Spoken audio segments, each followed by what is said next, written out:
finally, last but not least, we would like to welcome you all to get united with all of us, as the term yoga suggests, is uniting with each other, with self, with each other, with the universe. So we'd welcome you for a 2 minutes of silence and a meditation session to conclude the whole session for the School of Arts.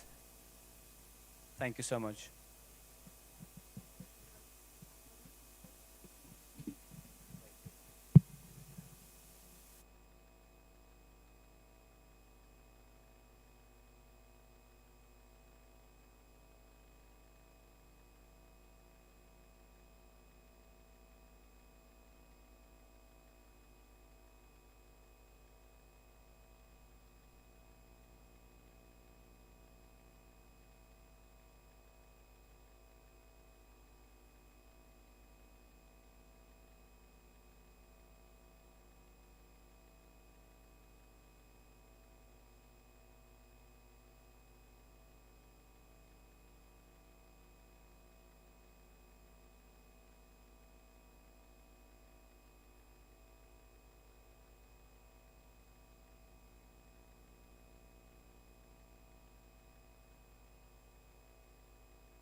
Thank you all performers from the School of Arts, Nepal University. So, just a few announcements for the time being. We're going to have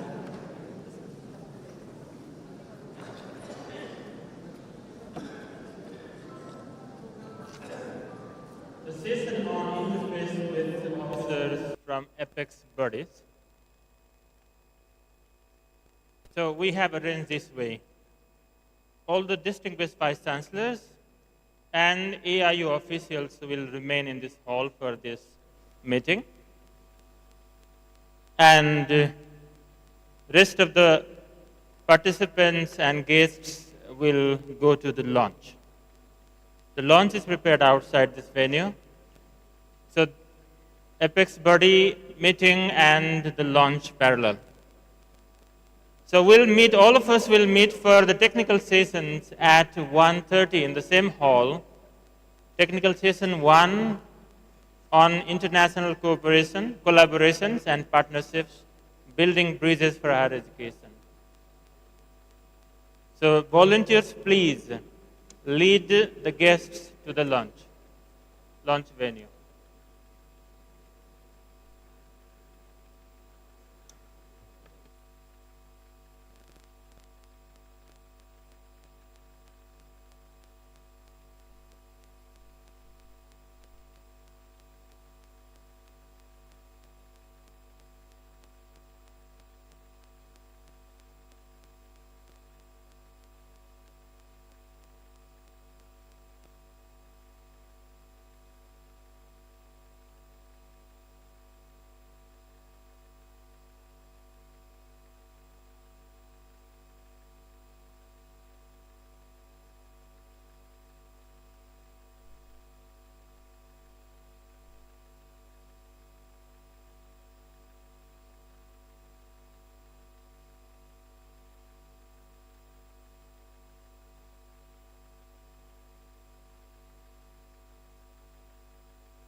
Technologies. And then these faculty members will be approved to actually teach in emerging areas. Because for emerging areas, we are not getting good faculty members. Then you must be aware of professor of practice, which UGC has already introduced. But if you really look at those guidelines, professor of practice, you require industry experience of 15 years. But अगर मैं blockchain के लिए 15 साल का experience पूछने जाऊंगा तो किसको आएगा? You will not find anyone, right? If I have to have a person who has a real good experience in data science, who has experience of 15 years in industry, you will not get that many. So now, as AICT, for these emerging areas, we are now coming up with assistant as well as associate professor of practice. Because what we believe is that if a person in industry has worked for cybersecurity for 5 years, he will be much better in teaching students in cybersecurity than a 15-year-old professor or experience with 15 years. So we are even bringing that. So considering all these multiple initiatives, If I have to list down, we have more than 20 important initiatives which our universities can actually get benefited from. So what I will request all my private universities and my state universities, because deemed to universities are there with us as per Supreme Court guidelines. But for private universities and state public universities, we will request you, please join us.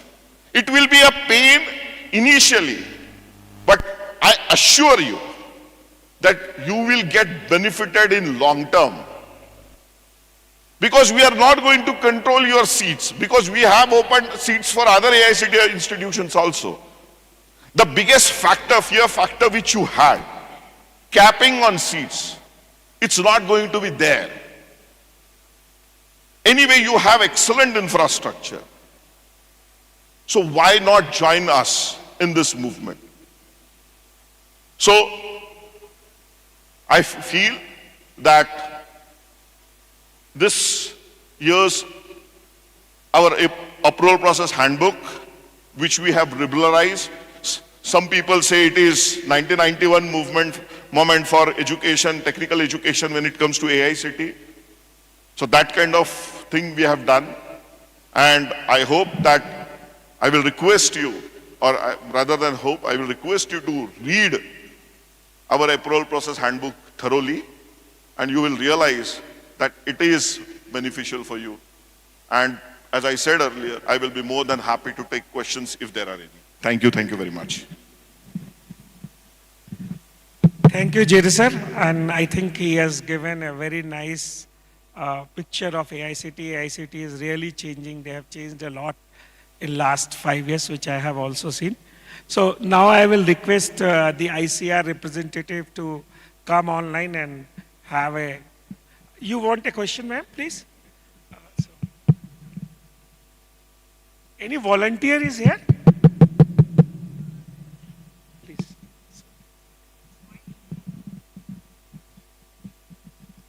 I'll use this.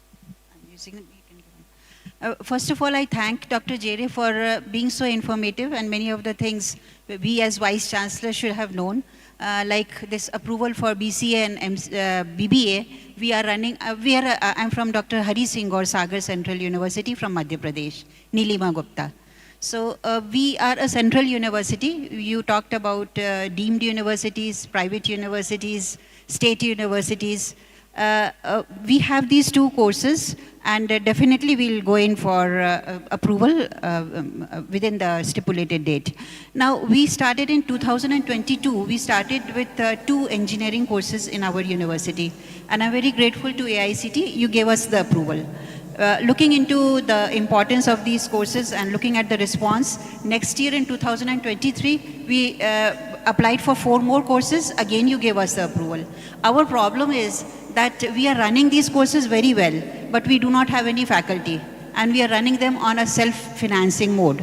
We are continuously writing to UGC and the ministry to give us these posts and a director, so that we have an Institute of Engineering and Technology. We have a very good building and everything is going on well, except for the faculty. So can AICTE, I know it is not in the purview of AICTE, yeah, but how can AICTE help us? Because our courses are being affected due to the lack of faculty. So what I can say in this, based on my information from the ministry, they are recruiting in mission mode. Right. Right? But provided the posts are there. Provided the posts are Right, there. but we don't have any posts for this engineers. Then you have to work That's with the the problem. ministry. Yeah. That's the problem. I may not able to do it much So, in this. yes. Yeah. Okay, thank you.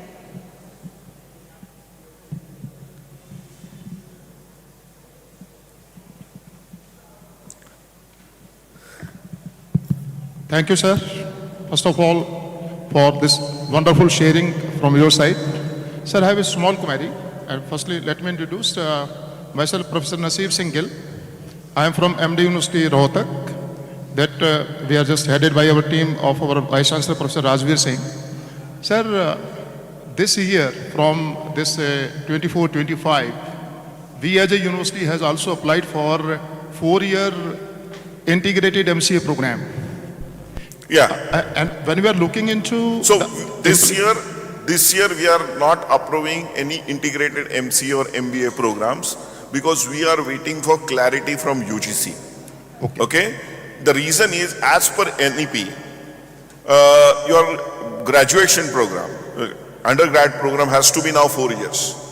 So, and as per our national framework, NCRF, it has to be above, which one, 4.5, 5, 6, 6.5, yeah, 6, no? 6.5. So we cannot go for master degree with 4 years, that kind of a thing. But accelerated programs we are looking into, and we have actually a committee where if somebody wants to finish program in 2 years or 3 years, for example, if somebody a gifted child is there, and if he wants to complete his engineering in 2 years or 3 years by taking all courses, we are going to allow that, and that committee is working on it. so it means similarly for our MBA program that was also 4 year, that is also Absolutely. No integrated programs we are not going to approve this year. Okay, thanks a lot. This was MC and mere question. MBA integrated we are not going to approve this year. Thank you very much. Because we are waiting for clarity from UGC also. We will jointly issue that notification. Sir, I'm Baldev Sethia from Punjab Engineering College, Chandigarh. It's deemed to be university. Well, sir, this year we have sent a proposal for master's program in quantum engineering and materials under the National Mission of Quantum Physics, Quantum Energy. And we are supported by 9 other institutes of the region so far as the mission is concerned. Now, this does not, the nomenclature per se... We will add the nomenclature. You just send us an email. We will add the nomenclature. Fine, sir. Thank you. Because we want to promote such emerging areas, there should be no reason, because many times we don't know which kind of nomenclature universities are adopting. So there has to be some communication, and we will actually include that nomenclature. Because should in not that be we are being amply... There should not be a problem. Yeah. Thank you, sir. Thank you. Yes.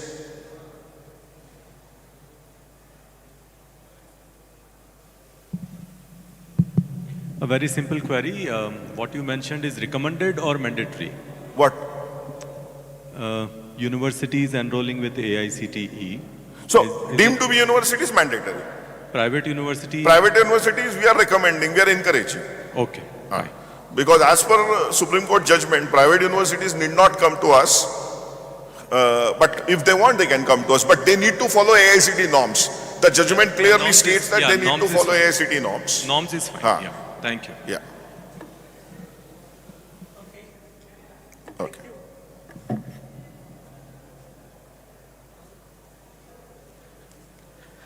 Thank you, sir, for answering nice questions. I think Mr. Jere will be also there in the lunch. So if people wants to talk to you, so he will be happy to. So, madam, next session? Where he is?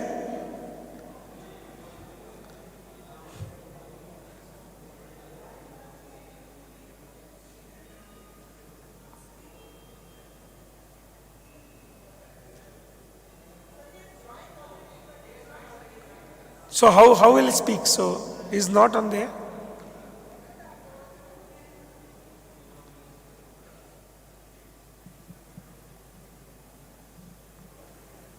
Yeah, technical team. Can you give access to Professor R.C. Agrawal, ICAR? He has to be visible on the screen.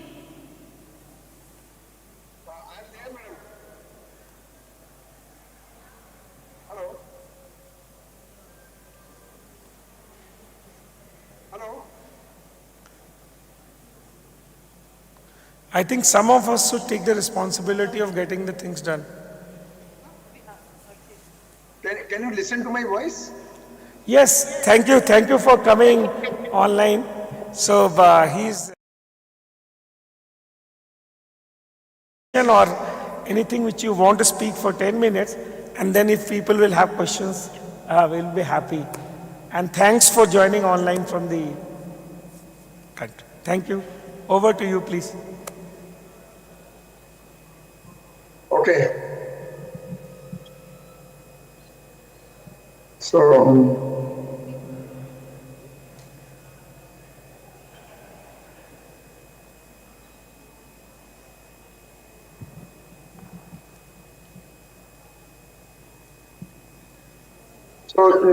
thank you very much for this opportunity. And first of all, I am sorry that I could not join physically in the beautiful country Nepal and in beautiful city Kathmandu, this university, Kathmandu University.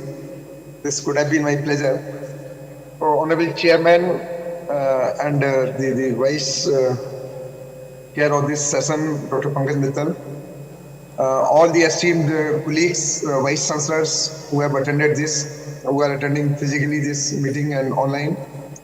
So thank you very much for giving the ICR the opportunity to speak about the transformation which we are going to bring after this NEP implementation in our agriculture universities.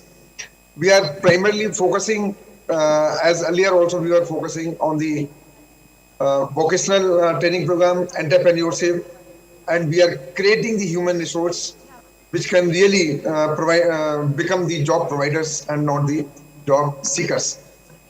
And this all we are doing through a big network of 77 universities now presently, 76 universities, and one more has been added recently.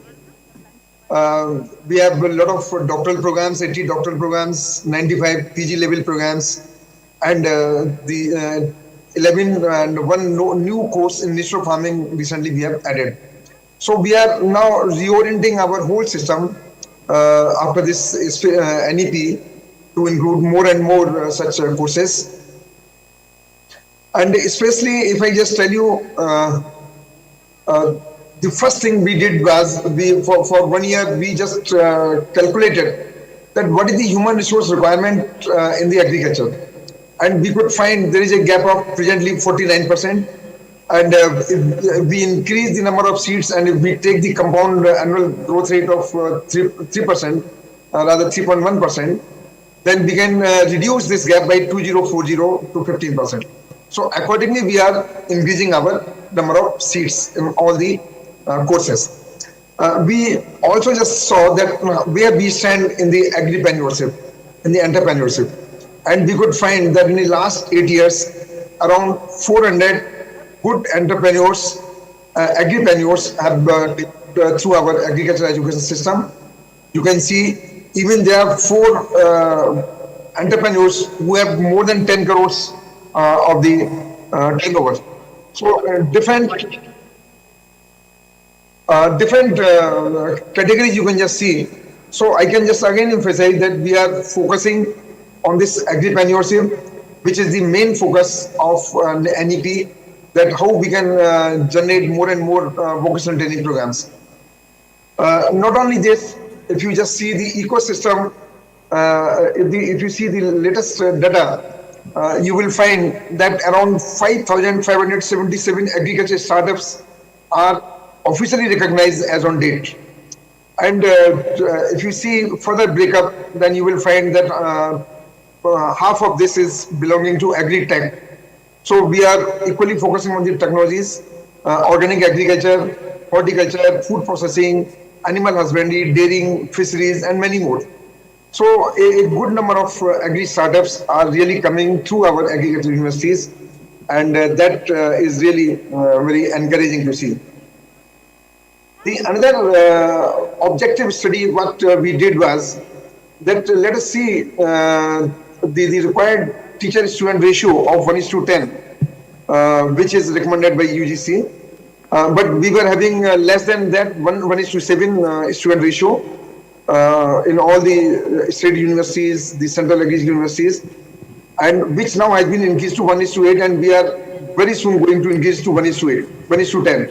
So with the same faculty, we can accommodate around 75,000 students more, and that gap we are now reducing. And that is, in sense, again, I can say the true implementation of this NEP. Then again, we are focusing that how more and more students can be accommodated in our universities from the foreign countries. And again, we have found a good good increase of this. And I will request the AIU if we can get collaboration from many countries to accommodate in our agriculture universities for adjustment of these courses.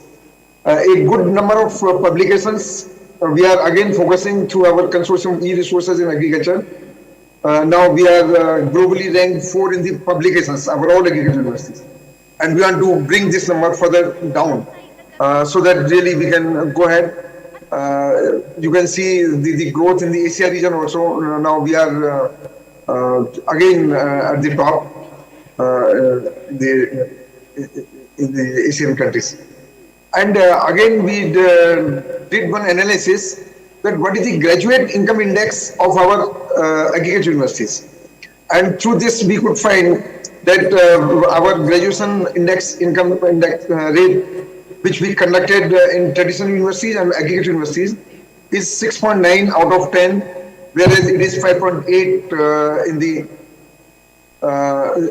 other universities. So this analysis was done based on these 3 categories and number of parameters, and we got a lot of satisfaction by seeing that our students are getting good placements and are doing good entrepreneurship in the agriculture universities.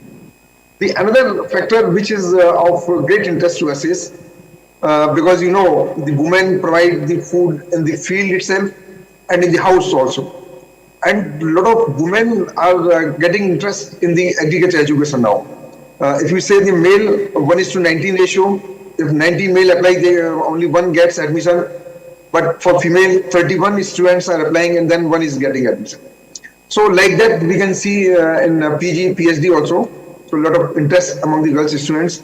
And presently around 50% of the students are girls students in our universities. After NEP, we are changing our focus from agribusiness landscape, or you can say the productivity-driven sector, to the market-driven sector.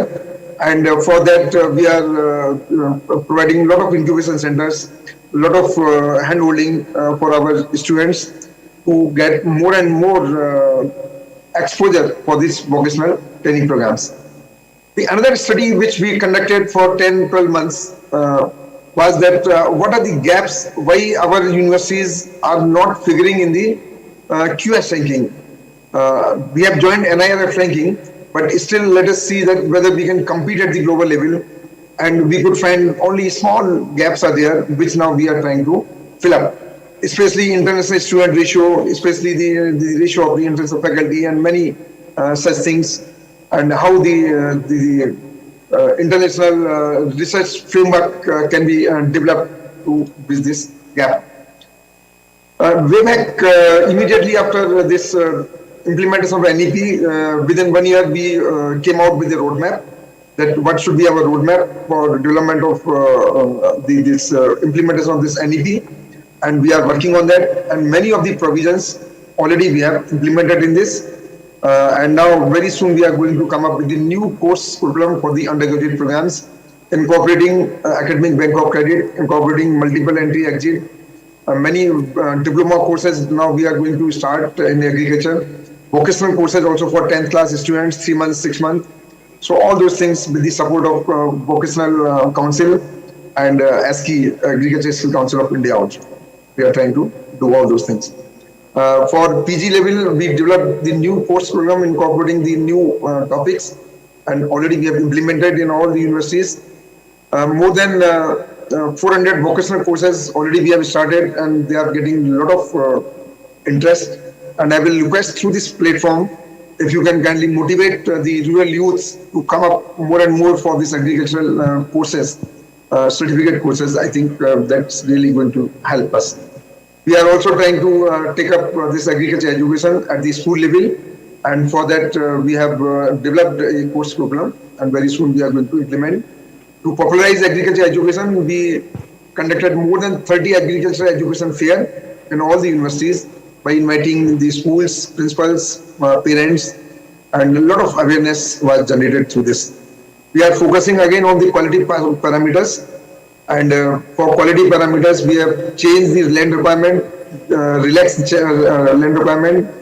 We have joined this NIRF ranking again to give more impetus for this quality.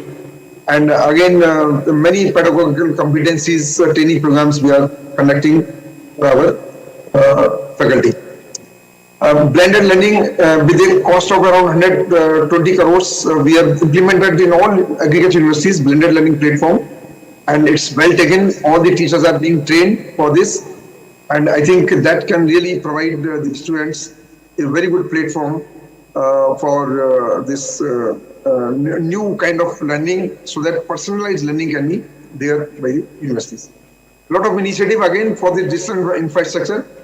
All the universities have been provided with smart classrooms, have been provided with the virtual classrooms, provided with the artificial intelligence equipments, virtual reality, augmented reality, and they have been trained, continuously they are being trained for this, so that we are ready for the next agriculture revolution or the industrial revolution 4.0, and our students should not be less knowledgeable than any other in the latest technologies.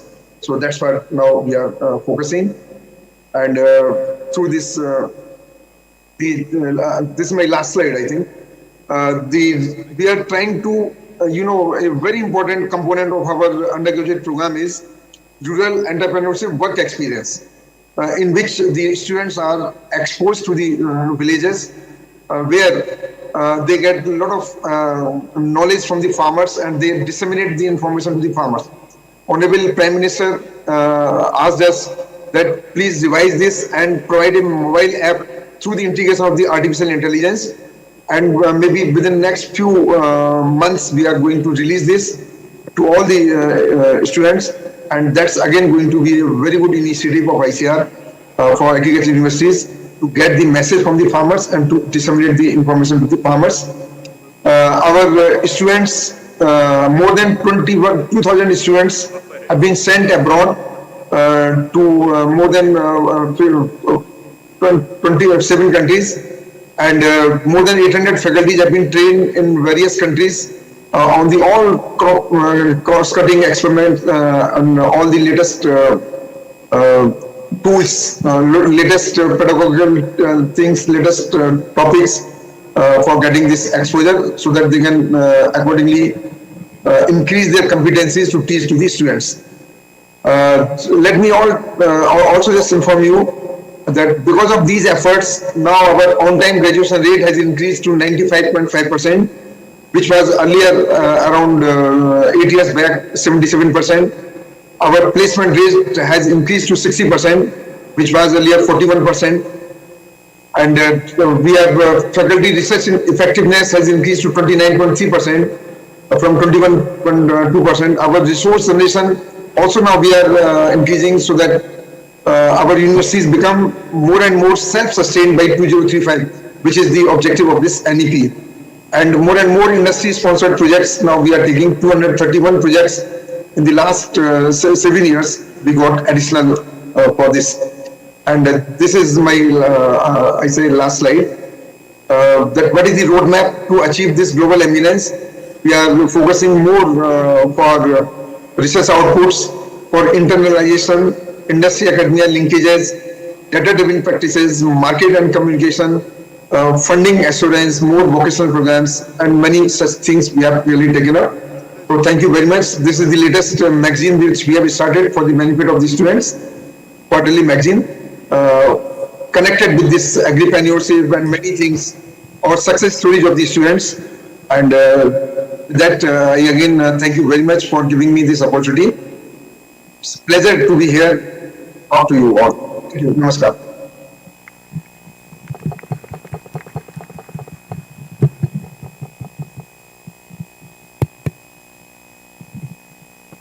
So thank you very much for this enlightening presentation. If you have got any questions, you can ask, and if you don't, then you can chat with him and can ask questions also offline. So thank you very much, Mr. Jere and Mr. Agarwal, for this nice session. And I hope that our fellow Vice Chancellors have got a lot of insight. This is a very prestigious session from AIU to get people from the apex bodies and the regulatory bodies. So we will finish this session here only, go for lunch and so yeah. Thank you, Professor Pathak and Dr. Mittal and everybody here. Just 1 second. We would like to award a token of love to the dignitaries present here, the co-chair, chair, and the speaker, Professor Zere. Yeah.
Finally, okay, let's go for lunch and get here at 1:30 for the technical session 1.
members of this session on the dais, and I'd also like to request Vice Chancellor of Kathmandu University to welcome our members for the technical sessions by giving the flower bouquet.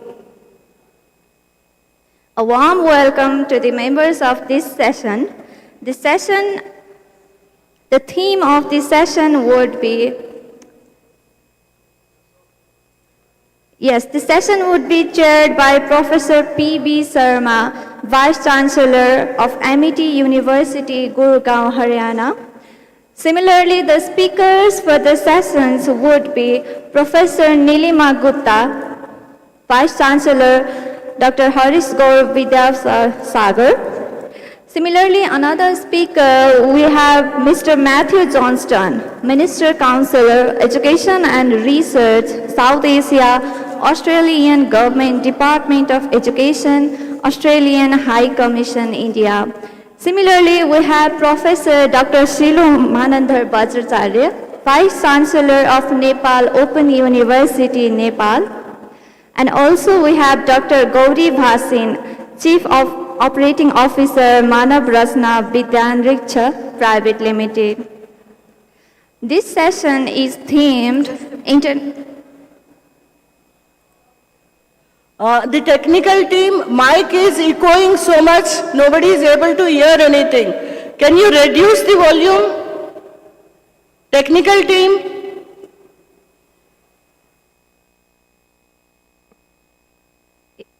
Hello. Thank you, technical team. The technical session first, the theme of this session is international collaborations and partnerships, building bridges for higher education. This session will be followed by the opening remarks by our chair, and all the speakers shall have 10 minutes for the presentation. And after the presentation, we will have an open house discussion and question-answer sessions for 35 minutes, followed by the concluding remarks by the chair for another 10 minutes. So as I have introduced all the members for this session, I'd like to hand over this session to our chair, Professor P.B. Sharma. So over to you, sir. You may proceed.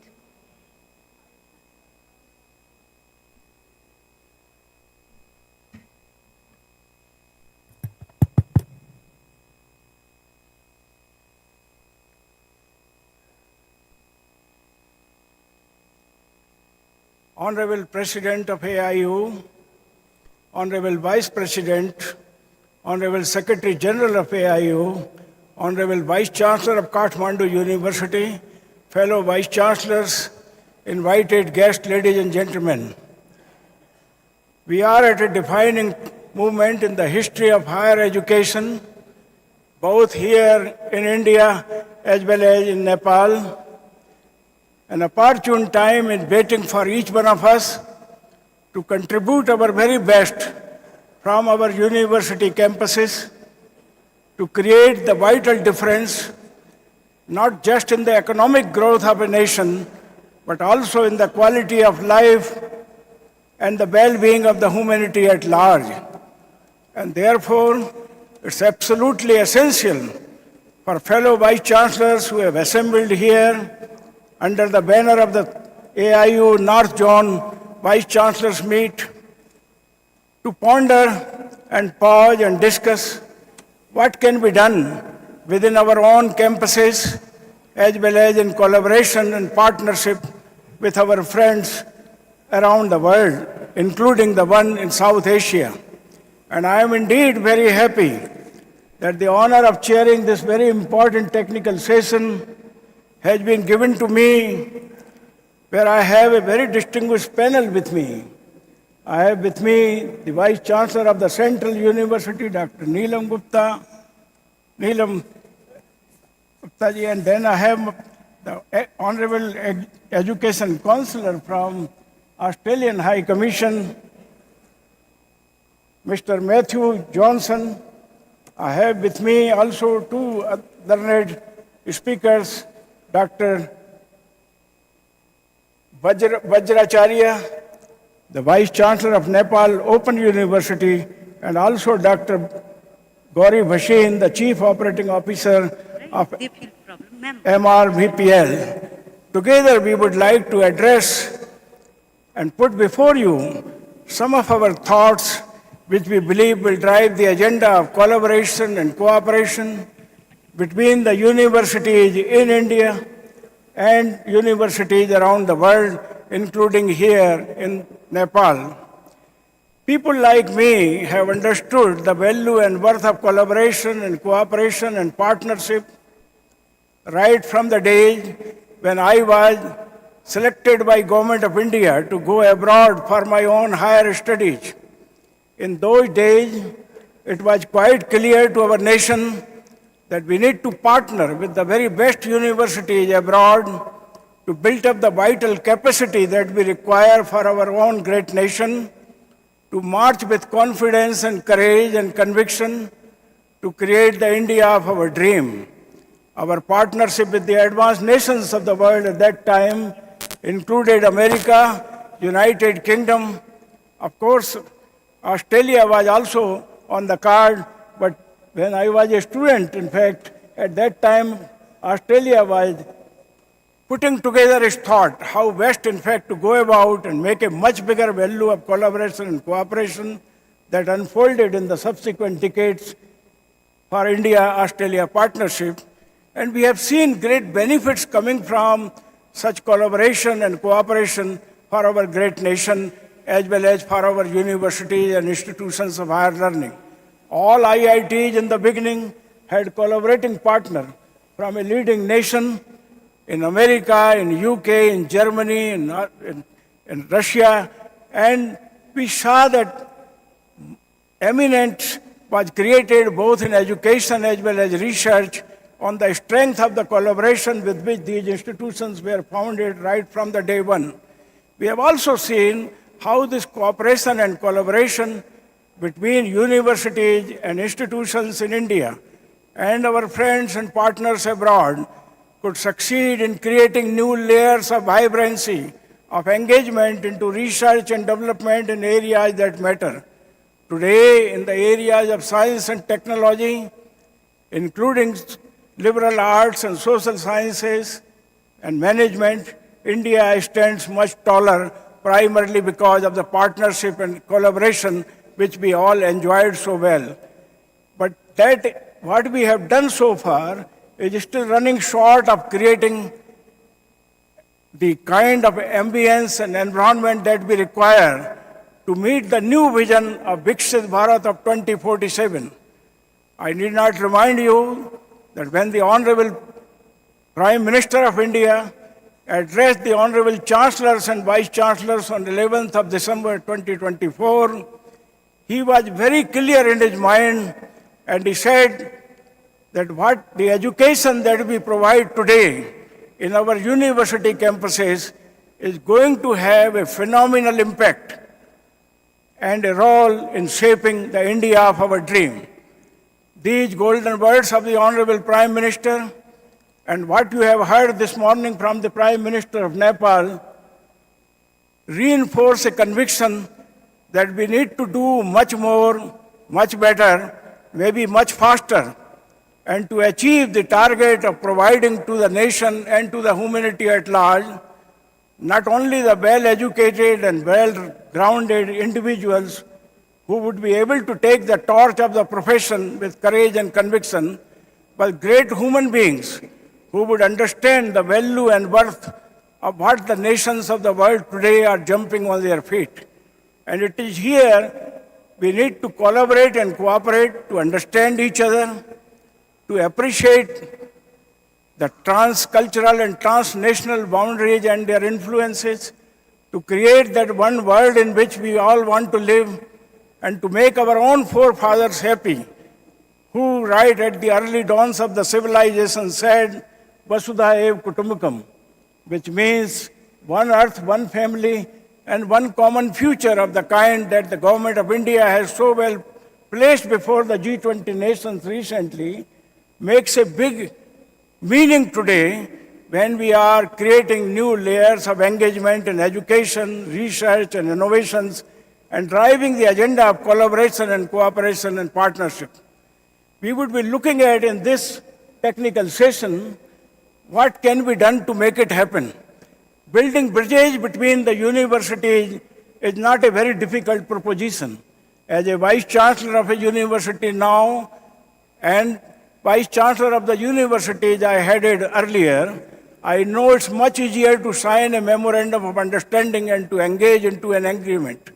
But what becomes more difficult is how to ensure that this MOU results into the kind of tangible benefits for which we have entered into the agreement. In IIT, where I was a professor, I did not see any MOU being signed between the IIT and the collaborating partner, but the collaboration and partnership between IIT in research and development and in education was of the highest order.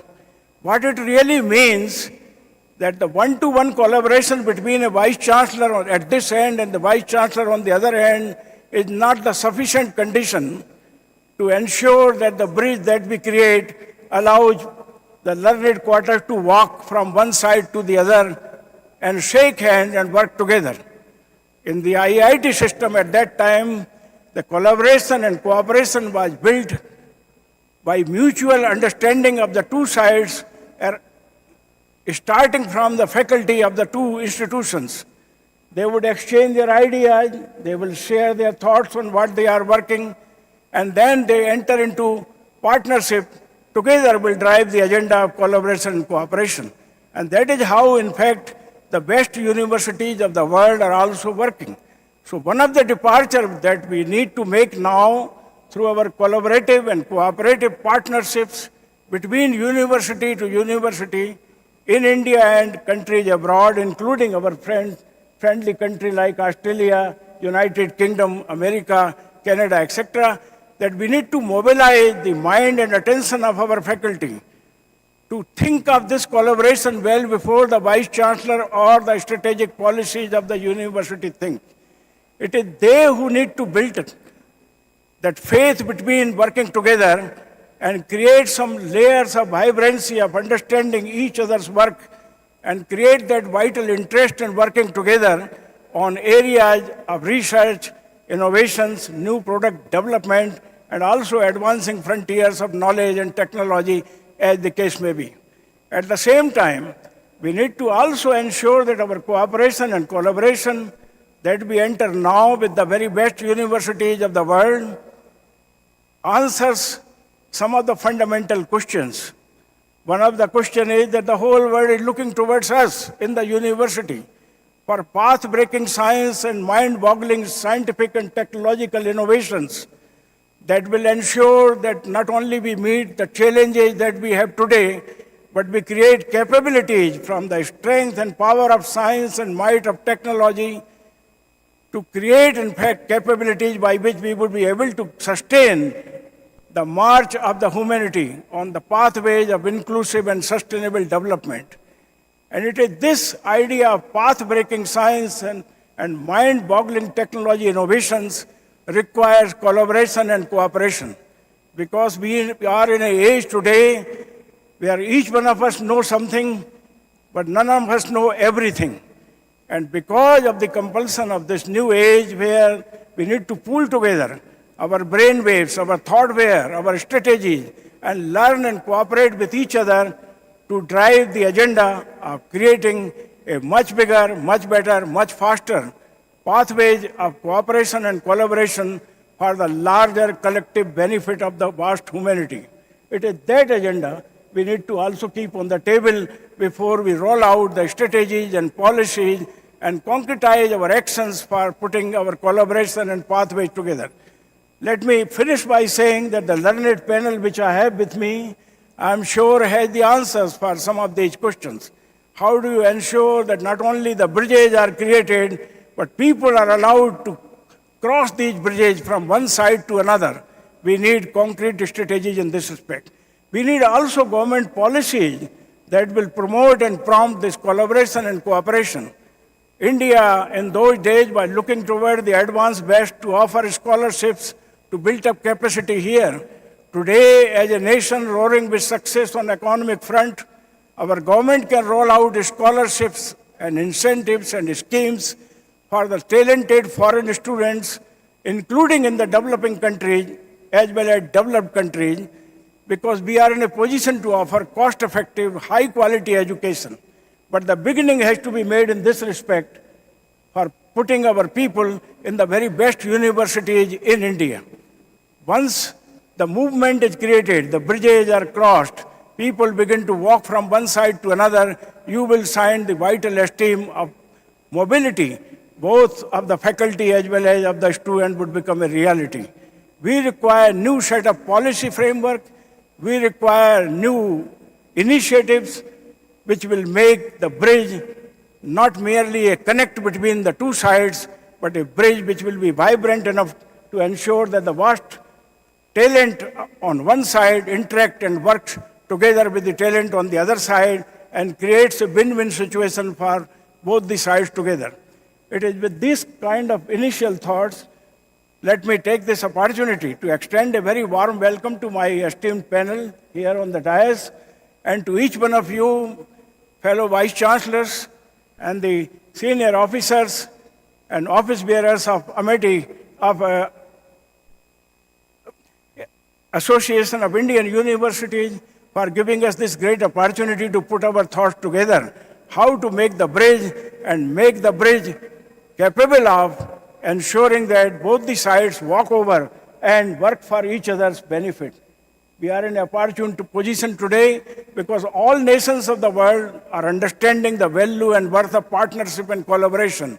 I can assure you the advanced nations are as much desirous as we in India are, because they also know that it's only on the strength of collaboration and cooperation and partnership we would be able to address together the monumental challenges that each one of us have in our own countries. May I therefore take this opportunity to invite the very first panel speaker coming from Central University, Dr. Hari Singh Gaur University in my own home state, Madhya Pradesh, at Sagar, to come and tell us what can be done and what can be done differently than what we have been doing so far to make this bridge, in fact, a vibrant entity to make the cooperation and collaboration create a win-win situation for the two sides. Please give a big hand to Dr. Neelam Gupta ji. There you are. Please. The chairperson of this first technical session,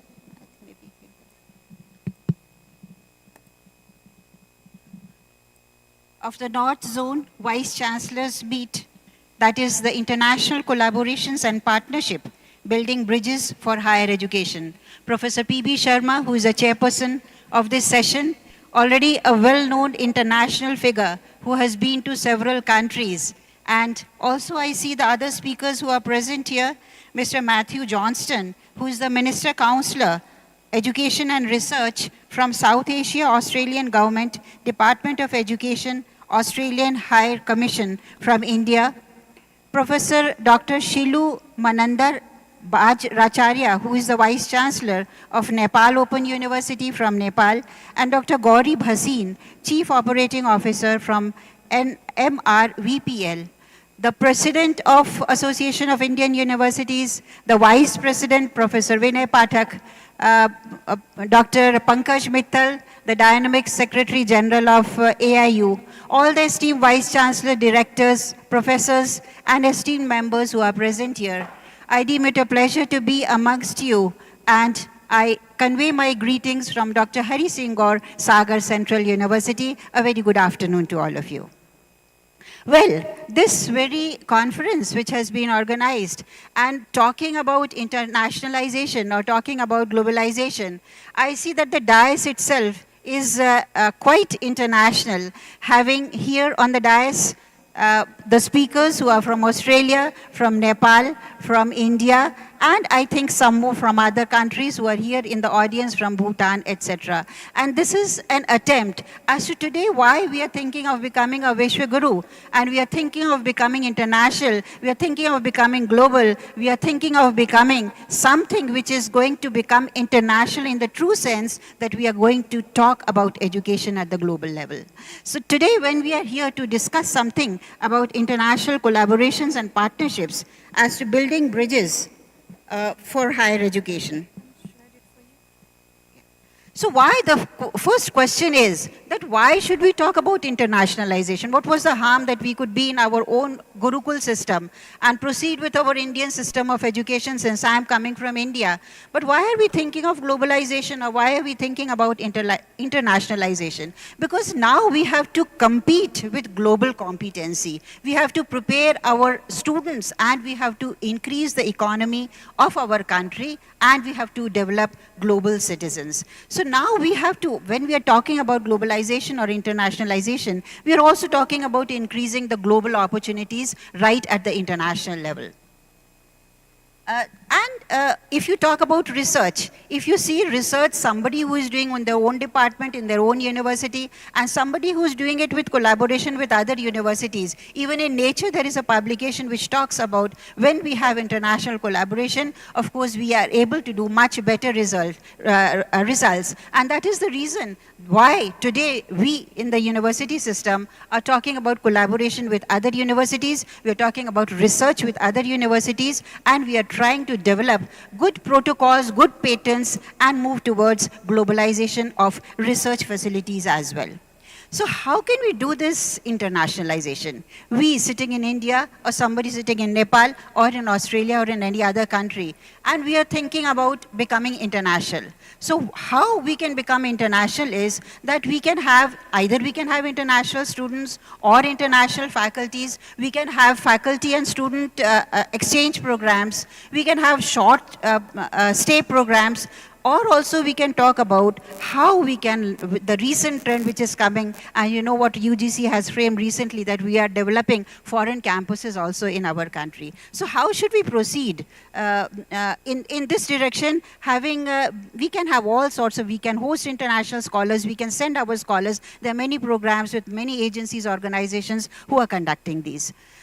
And if we talk about national education policies, all by Indian friends who are present here, we are only talking about national education policy these days because we are talking about implementation of the national education policy. Implementation of the national education policy says that we have to become global. So once we think about becoming global, we are also thinking of transferring credits, and we at the university level have developed our academic bank of credits so that we can deposit these credits, and then anybody else from any other university in our own nation or any other nation, they can borrow them, and they can, it can be utilized.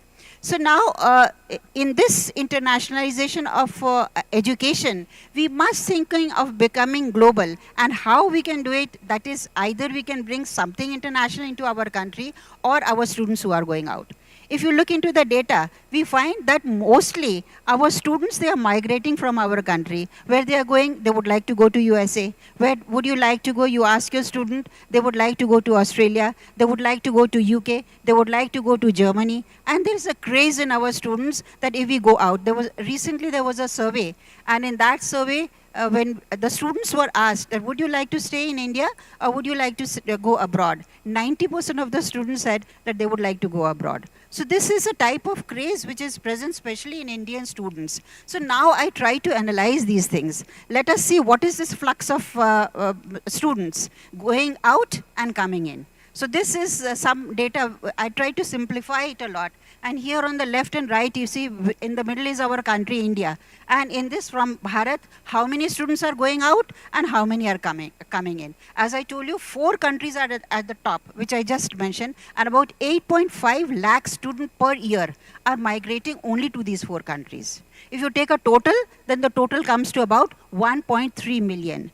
Or 13 lakhs. So 13 lakhs of our students, they are going out from India to other countries every year.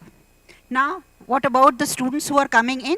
Of course, I mean, during COVID, there was a slight downfall, but again, now our students are going out. And these students, there are some states, I'll just come to it in a few minutes.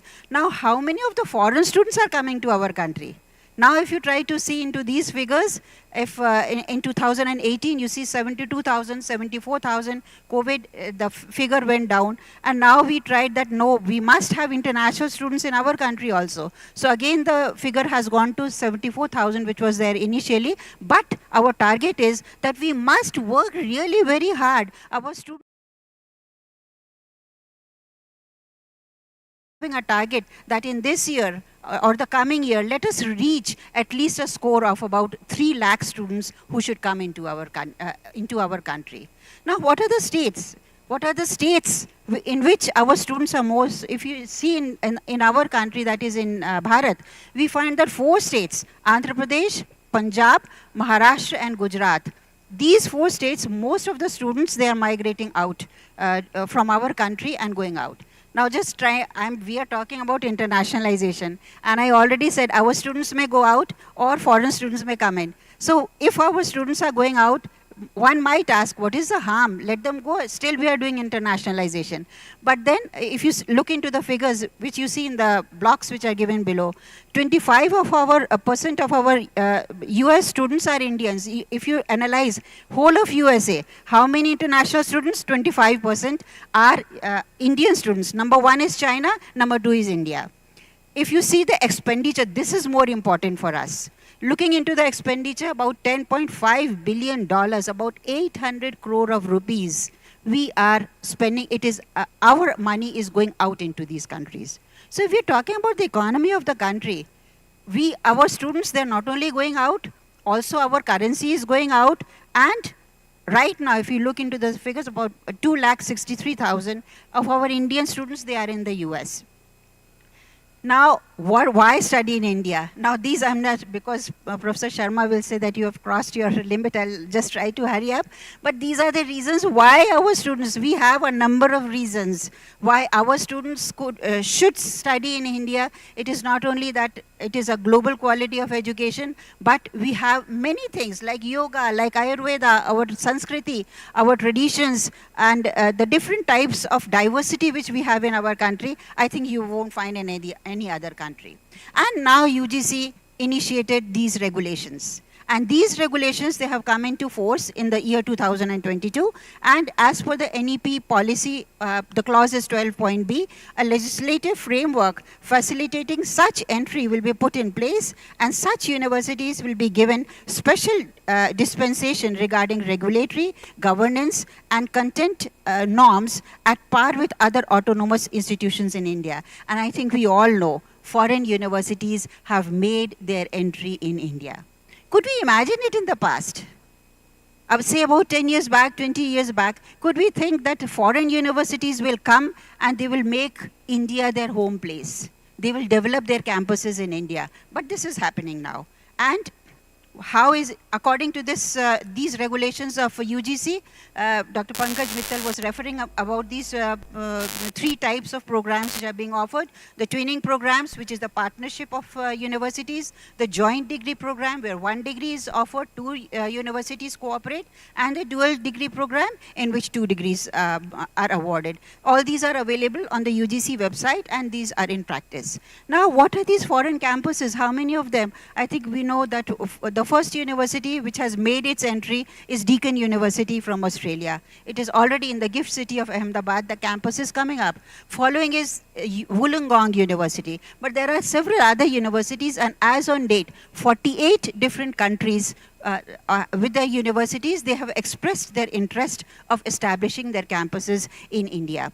So this is what is happening right now. And what is the importance of these foreign universities in India? There will be educational reforms. There will be global exposures. We will develop a multicultural mindset. We remaining in India, now we are not spending any money. The universities are coming in, and the reason why our students were going out to study in foreign universities and they were spending such a lot of money, that is now being saved. So this way we can have this aspect. And why these foreign universities? Again, another question. Why these foreign universities should make their entry in India? Because now our wealth is not going out. Our brain drain is not occurring because all our good brain was earlier going out. There is increase in the India's gross enrollment ratio. NEP also talks about doubling of the enrollment ratio. If our students are not going out and they're studying in India, of course we are going to increase that. Increased understanding and cultural exchange between India and other countries will become more competitive because foreign campuses are already here, and we can also, being in our country only, on our very grounds, we can also display our strong potential and display our own worth. So now these are the factors which are influencing internationalization of higher education, that is prohibitive costs of higher education, establishment costs of top university campuses, and changing landscape of global higher education. And of course, it's not so simple that foreign universities will come here, because right now we are just in the germinating stage. So let us see what happens, but these will be the challenges which these universities are going to face. Once they are to be established.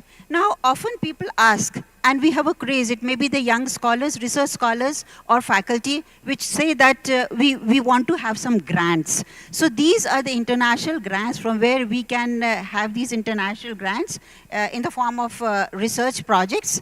And we have under the DST program, this is a IGSTC program in which there are several programs. I'll just try to club them into one slide, and these are the different programs which are being offered by IGSTC, and these are dual, it is a collaboration between India and Germany, and it calls for international collaboration. For women also, scholars also, 2+2 also, there are several programs. Similarly, we have Indo-US collaborations also, and these are some of the programs which I have listed here.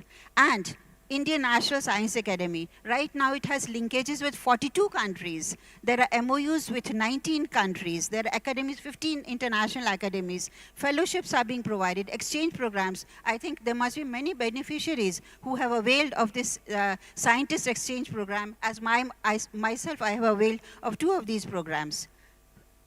So now, my last question is that how all of us, I was talking to some of the vice chancellors, that how to attract these foreign students. All of us want to have these foreign students in our university campuses. We want our campuses to buzz with these international students. So we can have outreach programs. DST already does this, but we have to do it at our own university level. We have to make our website very live with all the activities, all the programs which are going on in our university. We must have a very robust digital presence, which is really international, and we have to make ourselves digital, and our admission process should be very vibrant. We should make our courses very popular, and they should be made available on our website so that any international student may have an access to it. So now, what the topic says. The topic says that we have to build bridges via internationalization in higher education for global competitiveness. We have to do it. We have to make our mind. We have to become determined for that. And we must have these culturally diverse campuses. We must have a very broad worldview of culture and diversity. We should not be restricted only to our own culture. We must have a very good clarity on the crucial global issues which are present. We must boost our economy. I already told you the points. We must have collaboration and communication for global competition, and we must have long-term business relationships and economic benefits. So I think we have to move in these directions. So these are the points which I wanted to share with you. But these last few slides, we can take the questions, or the next speaker can come. You can just skip these. This is just a very brief. These are all the facilities which are present at Dr. Hari Singh or Sagar Central University. We have 8 research laboratories. I'm not going into the details for the paucity of time, and also I'll be duplicating it as our stall is already present at number 1, Dr. Hari Singh or Sagar University. You can visit, our faculty members are present there. They will tell you more about our programs, our campus, our facilities which are present there, and I'm sure that many of the students, many of the universities will be attracted. We are open to collaboration. It may be national or international. You can always come and approach through our website. All the collaborators, their names are also mentioned on the website, and our activities are also present in front of you. I'm sure that with these views, we are definitely going to attract an international flavor, and the theme with which AIU has taken up this project or this conference on globalization and internationalization of education, I'm sure we are going to come up with very grand ideas. And I'm also reminded of our Honorable Prime Minister, who says that we have to become Vishwa Guru. Vishwa Guru हम कैसे बनेंगे जब हम अपनी education को global करेंगे, हम उस मायने में हम विश्व गुरु बन सकते हैं. So let us become global, let us become more vibrant, let us, and that will depend on our leadership, that will depend on our academic leadership, because I see many of the vice chancellors who are sitting here. Let us now move forward and make ourselves international. Thank you very much. I thank the chairperson here and the AIU officials, the president, the general secretary, and the vice president for inviting me here and for giving me an opportunity to share my views. Thank you so much. Thank you, Dr. Nilima Gupta ji. Thank you so much indeed. And I'm sure under your able leadership, you would be able to go leaps and bounds and achieve the target of quantum jump in our collaboration and partnership in making the bridge work. Thank you so much indeed, please. We shall have the questions toward the end of the session. Each of our panelists be straightforward so that you are able to go straight into the minds of my fellow vice chancellors on concrete suggestions on how to make our partnership and collaboration more effective and make it work, and work for the mutual advantage of the two sides. Ladies and gentlemen, my next speaker is one such person who himself is seriously engaged in building these bridges and ensuring that these bridges work. Mr. Matthew Johnston is the Honorable Minister Chancellor with the Australian High Commission in India. Australia is one of the big four countries with whom India has a strong connect for its higher education research, including America, United Kingdom, Australia, and Canada. These big four are attracting the maximum number of students from India to their countries, and the collaboration of the universities on the two sides is also strong. Tell us, sir, what can be done to maximize the benefit of partnership and collaboration in the new age in which we are today? Mr. Matthew Johnston. Thank you very much, Professor Sharma, and thank you to yourself and Professor Gupta for such enlightening remarks to introduce our session. I'd like to first acknowledge and thank AIU for this excellent initiative of bringing together multiple countries in this forum to talk about internationalization of education. So before I get into my presentation, and I hope I can meet Professor Sharma's challenge of concrete suggestions for all the Vice Chancellors in this room for better building and sustaining bridges between institutions, I just wanted to sort of point out, building on Professor Gupta's point, that in this room today we have 5 countries represented, which I think is a really interesting opportunity for all of us to think about how we internationalize, not just bilaterally, but through multiple partners. So of course we have representatives from India and Nepal in the room, from Australia, from Germany, and our friends from Bhutan as well. So it's a really interesting mix of people we have here today, and therefore opportunities for internationalization and learning from each other. Today, I'm a diplomat, I'm a bureaucrat, so I'm a policy maker. So my presentation is going to be focused on what are the attributes of an internationalized education system that make building bridges more sustainable and easier for institutions. I'm going to talk from a government perspective, and I'm hoping that it will provoke in some of you in your institutional context some thoughts about how you might translate some of the things I'm saying today into your own practice for your university. Okay. So I'm not going to spend too much time on this because I think Professor Gupta really articulated this extremely well at the outset about the benefits of internationalization. But broadly, I would group it into 5 key areas, as you can see there on the screen. So of course, cultural exchange and understanding is absolutely important. There are then cross-cultural skills and networks down the bottom as well that are vitally critical and important.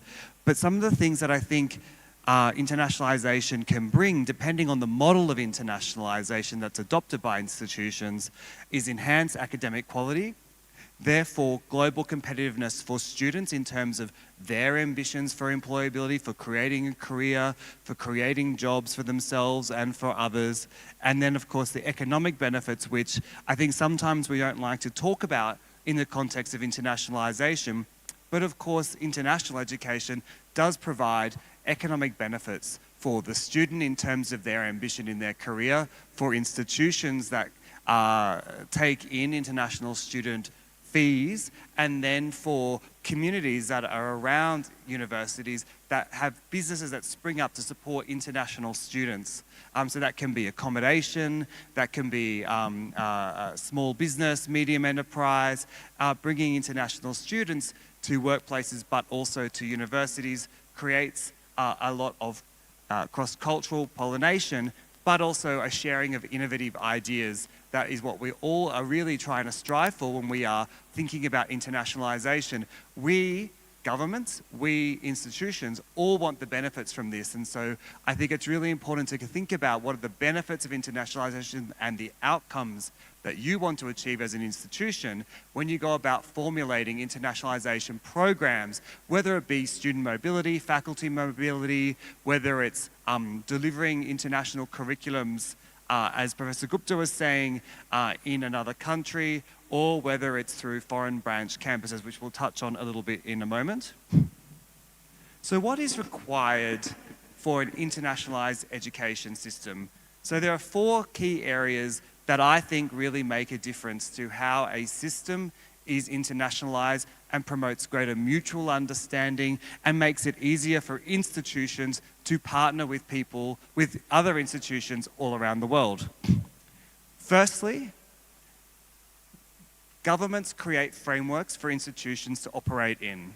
When governments are creating frameworks to encourage international education, if a country is wanting to use it to attract international students to come and study in a particular place or an institution, you need a degree of policy coordination.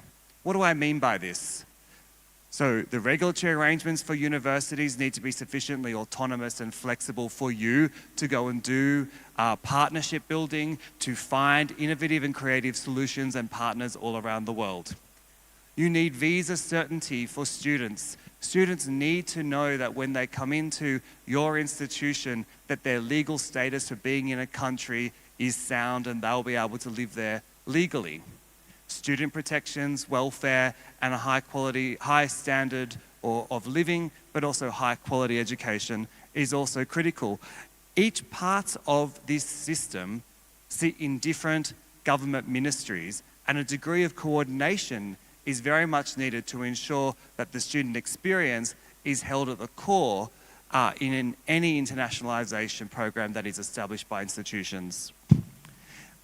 When education reform is undertaken, and I think you can see this in India's NEP in terms of the things it is putting into place to ensure that India's higher education system is internationalized, is really important. You need to think about things like qualifications recognition, national qualifications frameworks, unified credit frameworks, or not unified credit frameworks, however that may be. The building blocks of international programs are really critical. If you can get those technical, maybe boring things right, either between your institutions or if governments create frameworks that are clear and easy to implement for institutions, I think in terms of trying to answer your question, Professor Sharma, you go a long way to being able to build sustainable bridges between institutions.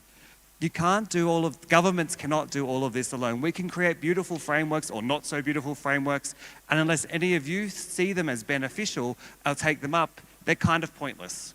So support from local education institutions like all of you here in this room are absolutely critical.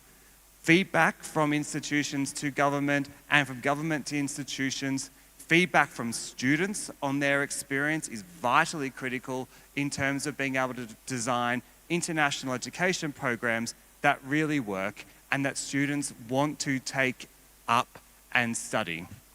And then finally, a broader support from local business and the broader country and society. So one of the things that I mentioned as being vitally critical for an internationalized education system is qualifications recognition.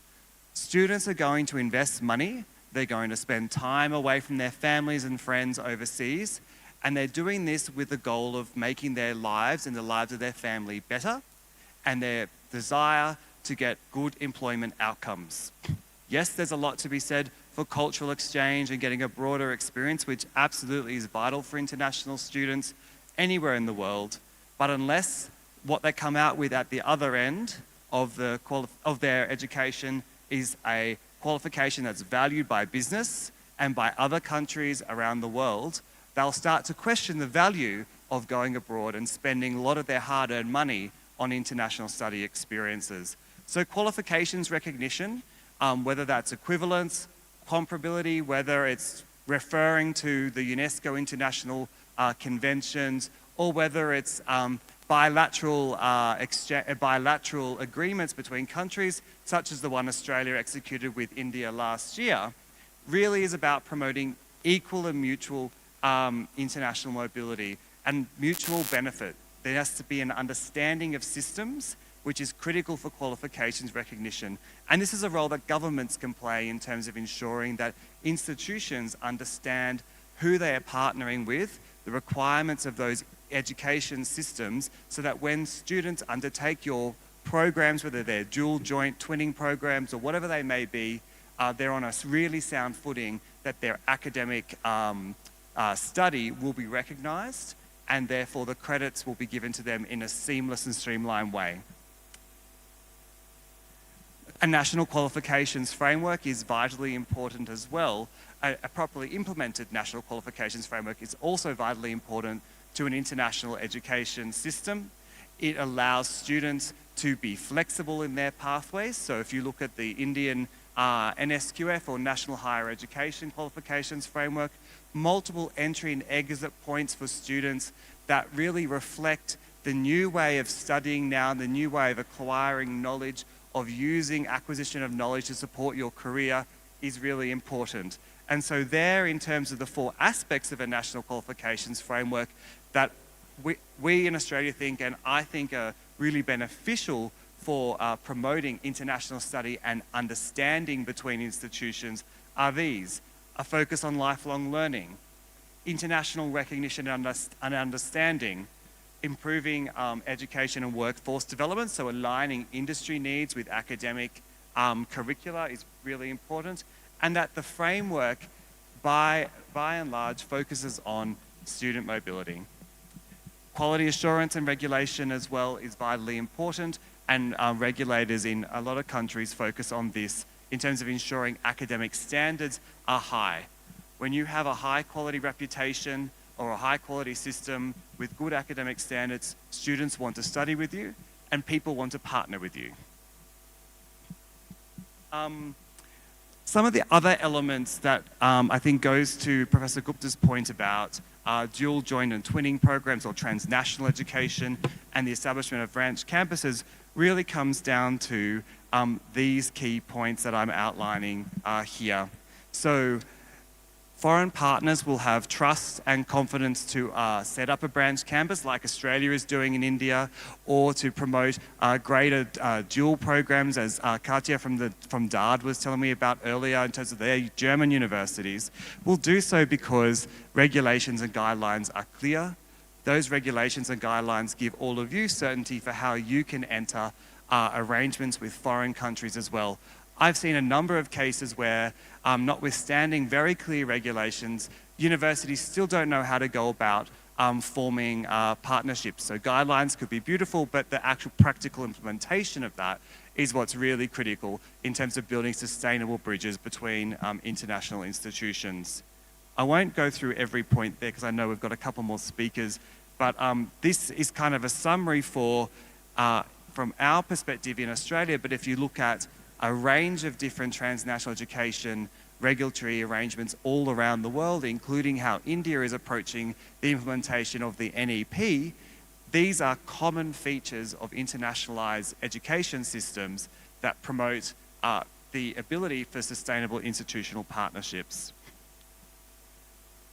Research cooperation as well is really important. Those connections between researchers that are built up through seed funding incentives or through a strong sort of policy alignment between governments or between institutions, or if you think about developing programs that create verticals of teaching, of mobility, of teaching, and of research on top of it, aligned to some of your key strengths as an institution, I think this is a really sustainable way to build bridges and connections. I'll give you an example. I won't name the university, but I had a university ask me, this is last year sometime, I want to create a partnership with Australian universities. And they then started to give me a list, a very long list of things that they could do. And I had to stop the person and respectfully say, the list is too long. Think of 3 things that you do really well that you want to share with an international partner. If you are focused on those 3 things or 3 key areas of expertise, you'll do them well and you'll do them deeply and you'll build trust and confidence with your partner. A really long list of, a shopping list of kind of doing everything, I think isn't a sustainable way for entering partnerships or relationships between institutions. So really, when you come to find a partner and when you come to internationalize, think about what is your value add? What is the few things that you do really well that you want to share and help a partner grow in? And if you think and organize activities around that, I think you'll find you'll be more successful. So just to summarize some of the attributes I think are useful for an internationalized education system are here. It's a degree of coordination. It's when governments are making policies to incentivize partnerships or international relationships or internationalization, they think about the outcomes they want to get, addressing complex challenges. That goes to my last point about universities have such a critical role in solving problems for governments, for companies, for industry, you name it. We have a lot of global challenges. Aligning some of your work and partnerships around those creates value and interest for students, but also creates value and interest for attracting partners. And then the final piece of this is always think about, as an institution, how do you make your students more globally competitive? How are they going to come out of this, their education at the end? Their experience, what are they hoping to do? If you're thinking around those kind of things, of the student at the core and the values you bring as an institution, then I think you're better able to build those connectivity and bridges that we're all wanting to talk about today on today's panel. I think that's enough from me. Happy to answer questions when the time comes up, but thank you very much, Professor Sharma, and for everyone for listening to me today, and I look forward to engaging with you later on. Thanks very much. Thank you, Mr. Matthew, for some of the finest suggestions that are required to be implemented to make the collaboration far more effective and working between the two sides. We thank you so much for suggesting the alignment of our research policies and regulations, and also, of course, the standards of evolution. Very, very important. And I'm sure India and Australia both are in a win-win situation to work together for a common cause, and that is to build, in fact, a bright future for the two sides. Thank you so much indeed, coming from High Commission and giving us the benefit of sharing some of your very valuable suggestions. Thank you. Moving further, ladies and gentlemen, I have with me the third learned panelist from the home country, Professor Vajracharya, Vice Chancellor of National Open University. May I request you, Madam, to share your thoughts now that we have understood the value and worth of open education, rather digital education, online education in a better mode compared to what we used to appreciate earlier. So what can be done now to build the bridges, to create much bigger, much better, much faster ecosystem of learning as well as research, utilizing the collaboration and cooperation opportunity? Dr. Vajracharya, please.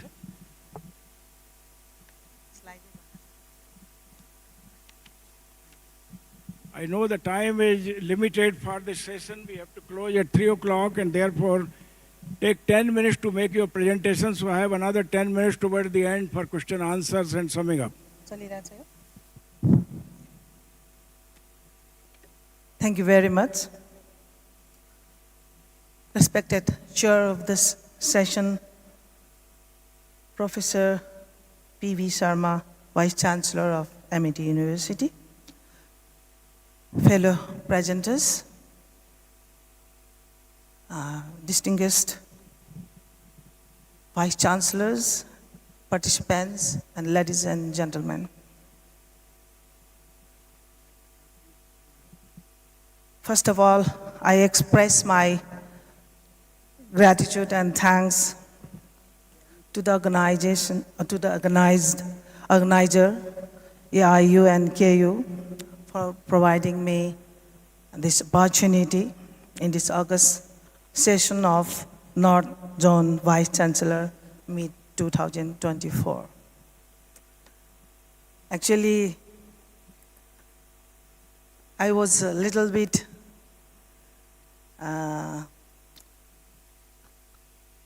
confused yesterday, and I noticed that I have been grouped in international collaboration and partnership, building bridges for higher education. Only yesterday evening, that's why actually I have not been able to prepare the slides. Anyway, let me allow to present my thoughts on this subject. Education does not limit itself to imaginary boundaries and works more so higher education, since it is and should be all pervasive. Knowledge generated anywhere needs to be compiled and made accessible and available to anyone, anywhere, anytime. And knowledge cannot and should not be confined to a local or country or time. Of course, history has revealed that such dissemination has been slow. Sometimes knowledge is never documented, as we have many illustrations from Nepal itself. And secondly, they are confined, unlike as education should be. Precisely, therefore, institutions of higher education are termed as universities. Institutions providing higher knowledge to universal learners in universal subjects, themes, and areas.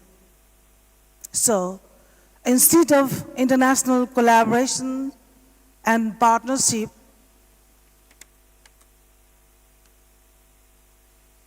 I would like to call it universalization of education. Of course, I'm not trying to discount the focus and priorities based on times, places, and the communities. But knowledge is knowledge, and even the adjustments should have a foundation of proper knowledge. For example, the solar systems, which the astrologers, mathematicians in this part of the world knew some 3,000 to 4,000 years ago, must be discovered by Pythagoras 2,000 years ago, and Copernicus and Galileo. And more than 1,000 years later.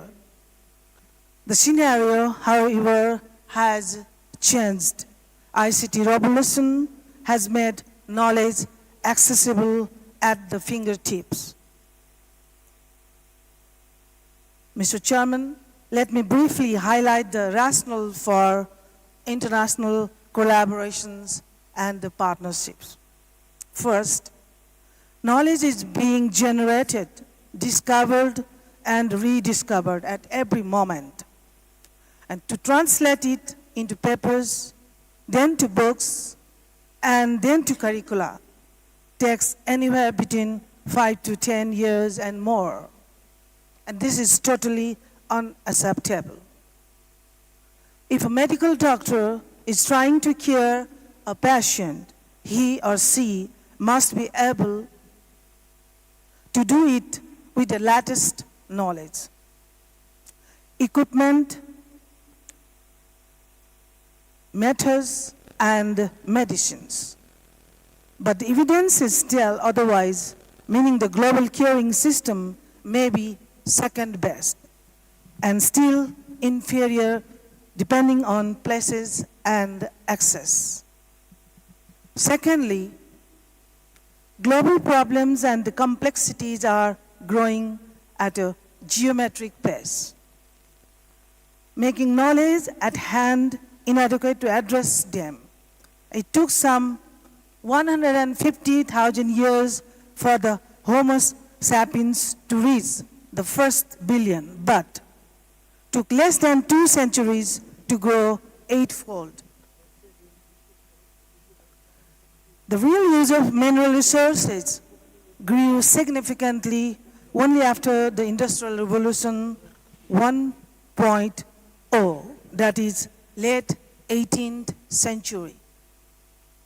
And now, within the short era, we are harping and crying for exhaustion of resources, meaning only when we bring together all the knowledge, something can be done. Though I believe that may still be inadequate to address the present challenges, at least we should try to address them using ever found knowledge anywhere, and only then may our response be meaningful. Thirdly, challenges emanating globally like climate change, depletion of ozone layer, global warming, etc., do not know boundaries. No country single-handedly can handle and address this problem. For example, in 2023, Kathmandu became the world's most populated city for 2 days. Not because of our own causes. No doubt our is also degrading every day, but because of the imported pollution from India and China. Obviously, every country, every single human resources must be directed towards this end if we want planet Earth to survive longer, and this is where the role of international collaboration and partnership would be bountiful. Fourthly, international collaboration and partnership will yield synergy, providing better results than our inputs and than our individual or confined knowledge and skills. In the present genre of paucity in resources, a contradicting result in the sense that economically we are supposed to have grown by unlimited magnitude by deprivation and inequity in persistent and widespread. We cannot waste in isolated efforts and endeavors, rather should come together, bring together to get to the right results with minimum efforts. And we can go on and on listening the need for international collaborations. But we should recognize the barriers therein too. And there are political barriers, resources, barriers and technological incompatibility, and many other obstacles and challenges. And we must overcome them engaging in task and result-oriented partnership, not limited to signing MOUs, disseminating our efforts everywhere and posting our interests, specialization and activities globally so that like-minded institutions can come together without having to search in the big data. And Nepal Open University, established 7 years ago and launching programs since last 5 years ago, fully realized that this need for joint and coordinated efforts in order to bridge the gap in higher education.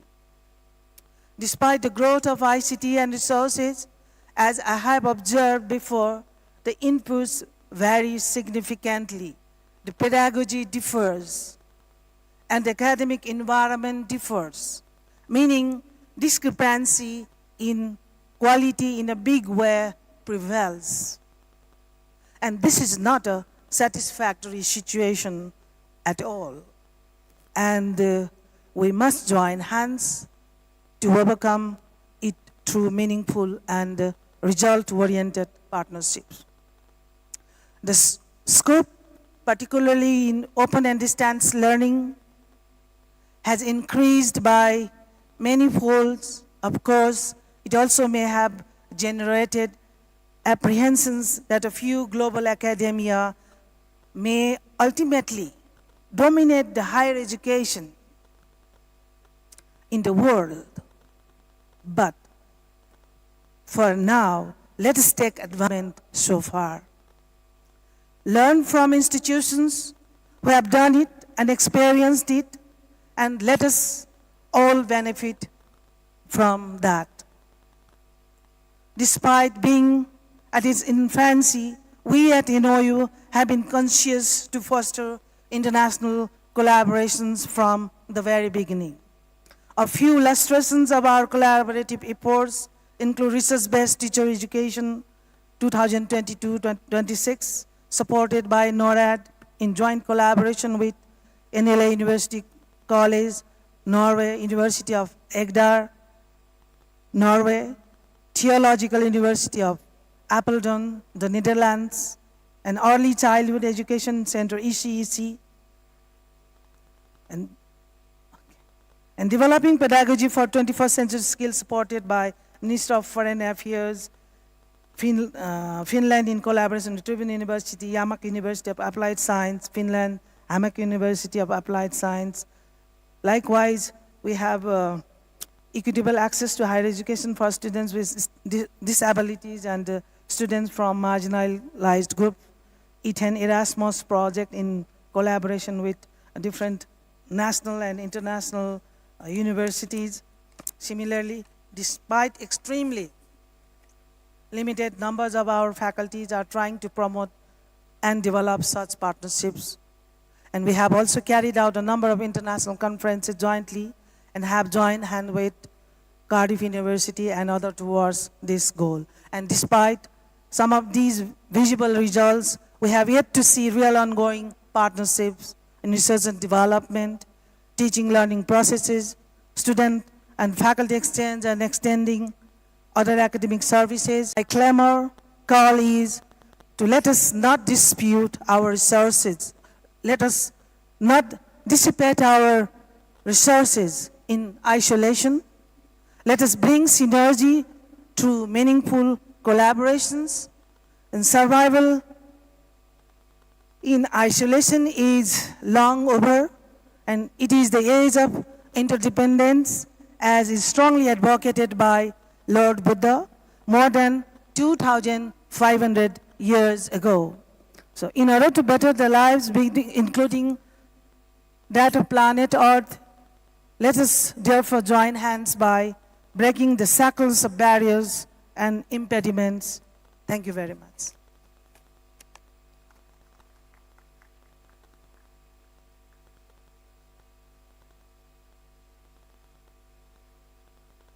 Online education is going to play a very major role in the years to come. But we must be far more effective in our communication. While making the slides, it's important that the other side has some time to think. Therefore, everything need not be written on the slide. We need also to ensure that their mind is engaged in making a bigger value than what we present actually here. But I thank you so much indeed for your thought. Ladies and gentlemen, my last speaker of the day is Dr. Gauri Bhasin. Gauri Bhasin ji, Chief Operating Officer with Manav Rachna Educational Institutions.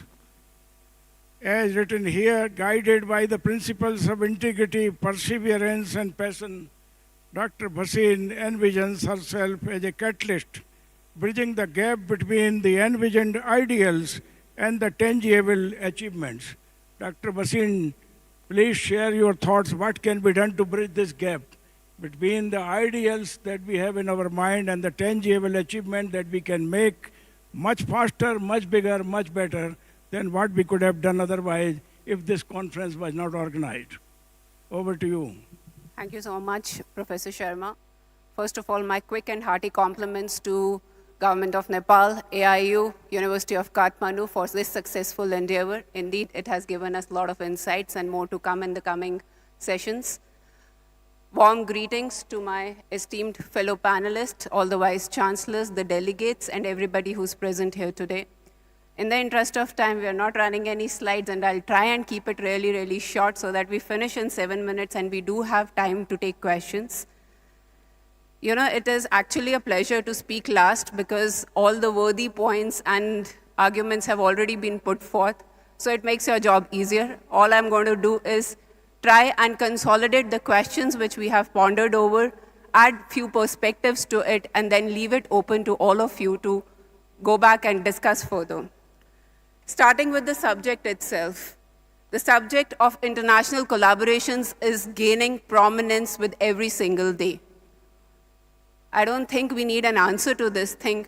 We know that globalization, technological advancements, the huge scope of growth in diverse academic and industry aspects has brought us to this day when we know that this surge is real. And let's not forget that all of this comes with the backing of a talent pool which we all are collectively creating, be it entrepreneurs, intrapreneurs, or the job seekers. Everything is coming from what they aspire or they expect, and likewise, it is consolidated by the industry. A lot of data has already been presented, but just to put my argument forth, IIE has also given us numbers that there are going to be around 6.4 million students worldwide studying cross-national. Again, it comes with the demand and it comes with a purpose.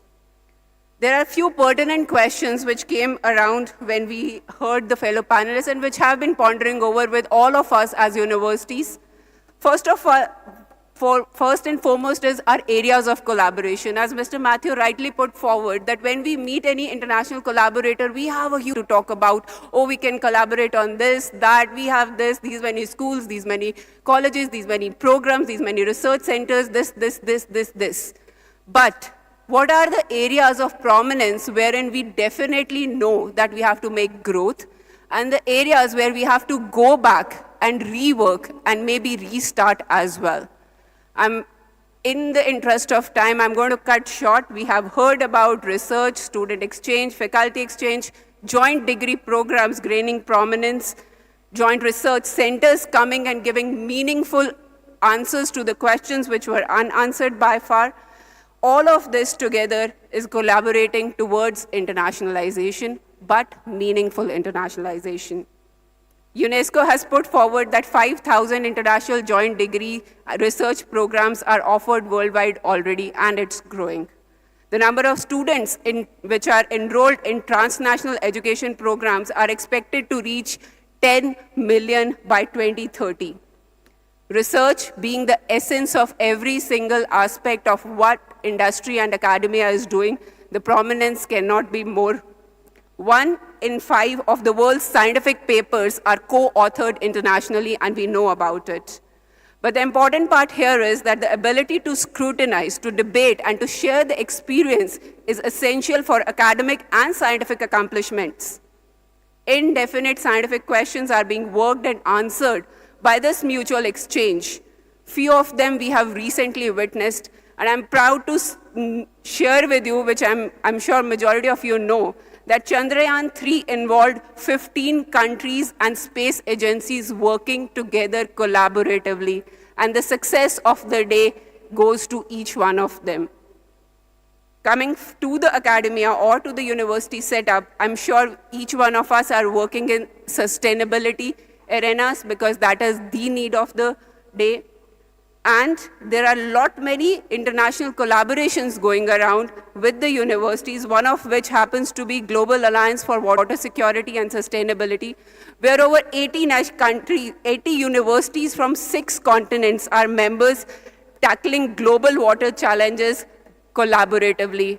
And it's a proud moment for me to share that Manavrachna happens to be one of them.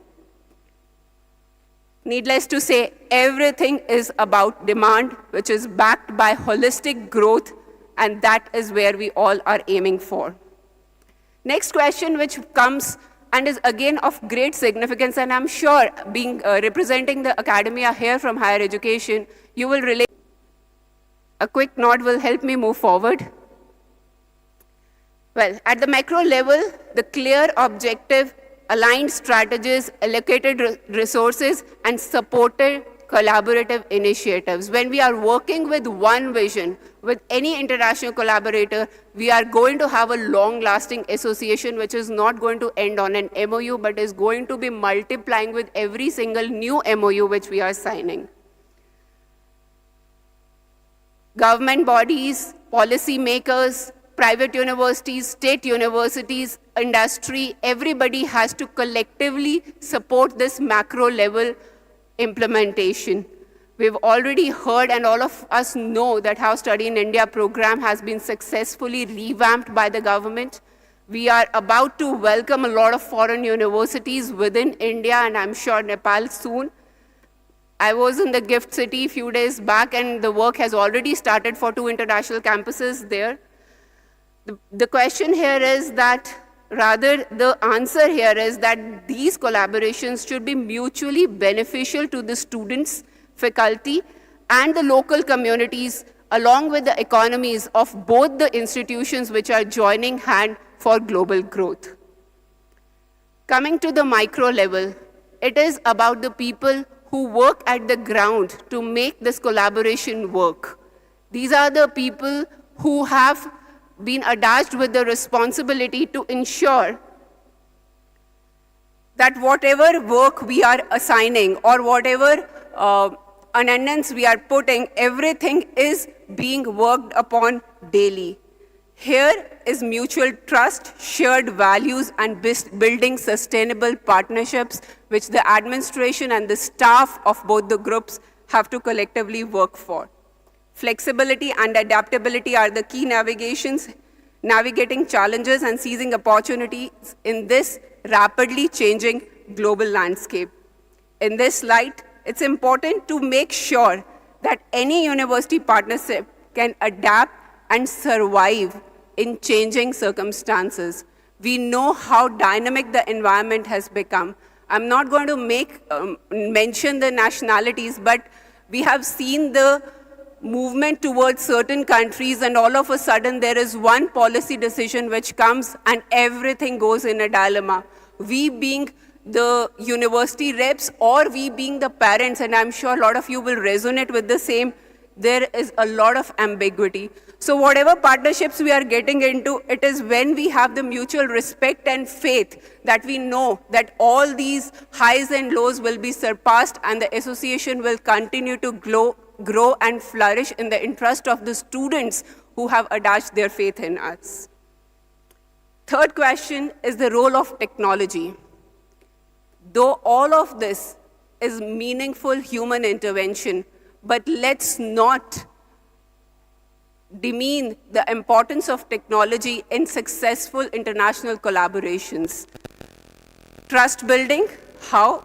Technology is a facilitator in trust building by providing transparency, accountability, and real-time communication, which is a must. Likewise, the cultural understanding. The diversity which we want to embrace has to be supported by the understanding of multiple cultures which come together. And again, tools like language translation software, cultural competency training modules, virtual exchange programs, bridging the cultural gaps. And here there are softwares which are coming in, day out. The successful implementation of the same is a big backbone to any successful international collaboration. The last question, which again one of my fellow panelists brought up, that why are certain countries so successful and we are still struggling to have international students with us? Well, we all know the answers, and I'm not going to be too preachy here, but yes, the major points where we know that we have to work dedicatedly, why the campuses in West are more alluring than the campuses out here are the state-of-art infrastructure and their cutting-edge labs. Of course, the higher pay window work in various nations, the visually beautiful habitats for which even our kids are extremely ambitious about, flexibility in various course options and specialization areas where definitely India is making a lot of headway, allowing students to develop niche skills for the job market demands, opportunity to work in research wings of top MNCs. Again, India is moving leaps and bounds in that direction. And of course, the abundance of quality paying part-time work, which we have just started, but we know that the growing nations have been doing it for a long, long time, and we have to move in that direction soon. This brings me to one of the relevance of our gathering today, which is Bharat and Nepal. We've come a long way.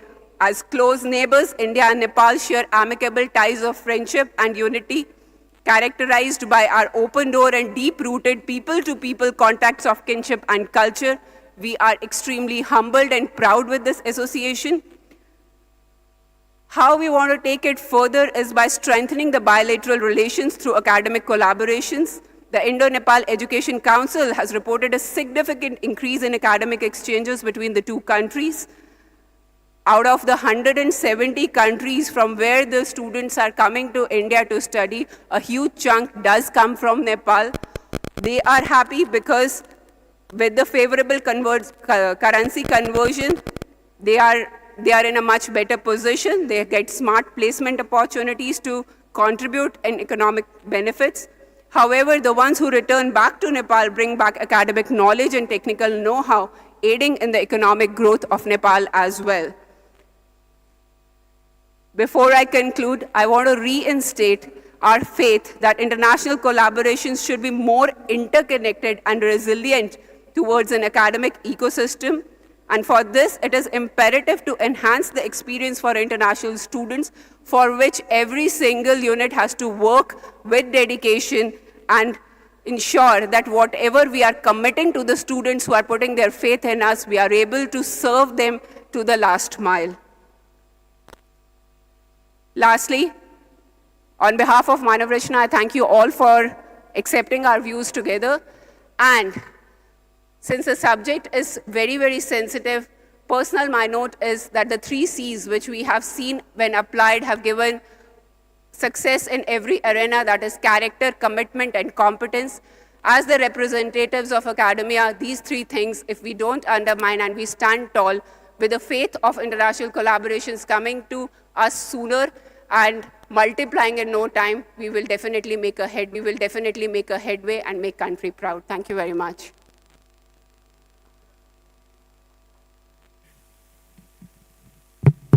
Thank you so much indeed, Dr. Bhasin, for your very important thoughts making this bridge work. Honorable Vice Chancellors, although the time has run out, but with the permission of the Secretary General, Dr. Mittal, can we open the floor for just 5 minutes to pick up your brains?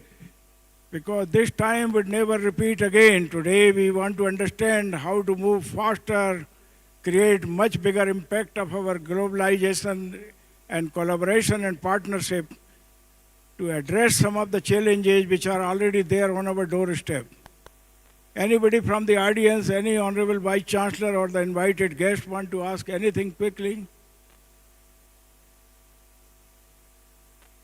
Take me seriously, the industry is already saying that degrees are no longer relevant. People are relevant. Their mindset is relevant. Their innovativeness is relevant. Their enterprising spirit is relevant. And we need to therefore find better answers of working together, establishing these bridges from the point of view to ensure that what we roll out from our institutions remain relevant, not only for the industry, but also to the society and to the global humanity. Technology is already posing up great challenges for each one of us. My grandchildren telling me that they are learning much more outside the classroom than inside the classroom. And therefore we need to understand the meaning and purpose of learning, and learning going beyond the classrooms and the laboratories where we currently spend most of our time. How do you really ensure that through collaborative partnerships you are in a position to address these challenges? Anything quickly or before we thank our learned speakers? Anybody from the audience courageous enough to ask a searching question? Yeah, please. Identify yourself. Sir, thinking one of the problem in international collaboration, I don't know, many of the Vice Chancellors are here, placements of students, whether the Indian students placed in abroad, different university, or other countries' students placed in Indian university. Ascent system is working very prominently. And by way of this, students are being cheated and their placements, their quality in universities is also one of the concerned. And as this form is looking after all the challenges, we should also look into this. Thank you so much indeed. I know the hall has the problem. I was thinking that my ears have gone bad, but with my young friend here is also saying that not able to hear everything which is said. We need to cause innovations in plenty to ensure that we can convert a hall with poor Can I speak? Reflections of the sound to something which could be as crystal clear as sitting next to us. Over there, please. Yeah, because in these days collaboration is very important. I just give you one example. Everybody is talking about artificial intelligence and machine learning, right? And when we talk about artificial intelligence and machine learning, we need to have a lot of data. Just for example, in the prediction of diseases, we need to have a lot of patients' data. For example, we need to have the blood analysis in order to pre-predict what type of medicines are required, what type of nutrition is required. And in this, if you have less resources, because we need a lot of data, which is not possible with one university, there should be 10, 20 countries involved in that, so that artificial intelligence can develop right algorithms. If we put wrong data and amplify the wrong data, it will be very disaster, and we will have a very dangerous consequences. So collaboration is very important. Everybody is talking about AI, ML, data science, but people are not aware that we need to put the resources together in order to get right type of conclusions. Then second is, still we are spending a lot of money on the hard books, right? The open access journals are going to become very relevant, right? So all knowledge will be available online, right? So we have to have a relevant knowledge to be given to what is required in the industry, right? So we are teaching what is being taught, or what is the capacity of our teacher. We are not going to teach, or we are not teaching what is required by the industry. Already industry is saying that we need the earlier, industry was training our people, right? But now they want the trained people. They don't want to spend time in training the people for their industry. So we need to know what is the problems of the industry. Then accordingly we have to train. Thank you very much. Anybody from my panel would like to reflect upon? Want to say anything quickly? I think you're very right, and in the implementation of the policies which have been given by the government, or how to make them practical, because I think all of us are very much concerned about internationalization.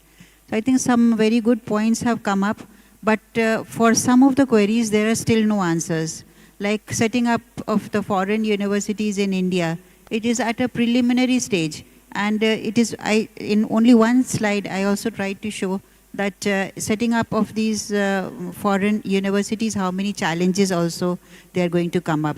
But one thing is for sure, that now all of us have awakened to the idea that internationalization is a must. So I think that with all our concerted efforts and any ideas which anyone might be having, I think it would be good if they could be shared with the Secretary General on her email, and they could be given to her, and we could think more on these lines as how to implement this policy, or to think about bridging the gaps. Now the title of this session goes Bridging the Gap.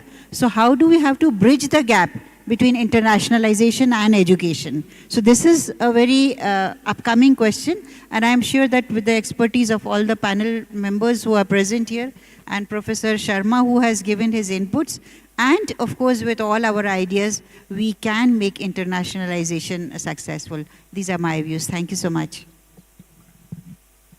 Ladies and gentlemen, the time has come for me to vacate this chair, along with my panelists, before the next chairman tells me, please come down. I leave you with 2 or 3 out-of-the-box thoughts. One, that there are about 60, 70 vice chancellors present here at this summit. I would very much like you to begin to work right now for creating the bridges for collaboration and cooperation between the universities. For a very long time, we have been only talking of international cooperation and collaboration in the bridges. But why not the bridges of cooperation and collaboration between universities at home? Once you have learned how to cooperate and collaborate with each other at home, you would be able to make a much bigger meaning and purpose and outcome of the international collaboration. To make it happen, ensure that some of your research projects that you propose to Department of Science and Technology, Department of Biotechnology, ICMR, and host of other funding agencies, ensure to create consortium and collaboration of the universities in the neighborhood, and try to pull together people of specialties and of knowledge who have the ideas, but they want to work together and create a much bigger say. I would also urge you to create the collaborative minds within the university itself. Try to see if possible that every single subject that is taught in our course scheme is not allowed to be taught by a single individual. Try to create team teaching as a reality. Try to take on board some experts even from the industry to come and collaborate in your teaching of that subject, and then innovate and create layers of understanding of each other and value add and improve the quality of teaching and research. Going beyond, it would be very important for us to ensure that we confront the major challenge that is currently facing a country like India. As per my statistics here, almost 6 million people are poised to go abroad by 2025. And I need to ensure that the talented mind, though we cannot put a brake on anybody to go abroad and study. I have myself gone to Birmingham University at that time for my master's and doctorate. But it would be important for us also to ensure that we are in a position to get sizable number of foreign students coming to our university. And a whole lot of initiative in that respect are required.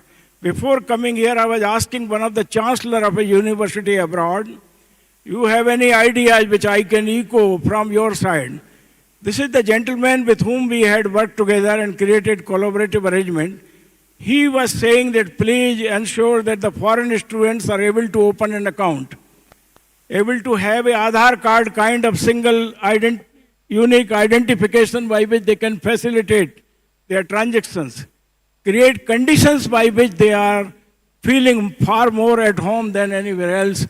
And these kind of things at the university level are also very much required. And at the government level also, they need to understand that the foreign students are a great resource, both of the intellect as well as fiscal resources for a nation. And lot more such initiatives would be required. Let me leave you with the thought that by the time we finish our AIU Vice Chancellor's Conference tomorrow, why not agree to work together within India as well as outside by signing an expression of interest, at least, between the universities in India and universities abroad, which are present over here. Thank you so much indeed, Secretary General, Madam Pankaj, Honorable President, Dr. J.D. Sharma, Honorable Vice President, Dr. Pathak, and my fellow Vice Chancellors for giving me this opportunity to chair this very important session which has a meaning. We need to prove the management guru wrong. The management guru Peter Drucker has said, when I became Vice Chancellor for the first time in 1999, he is on record to say that 30 years from now, large university campuses will be relics.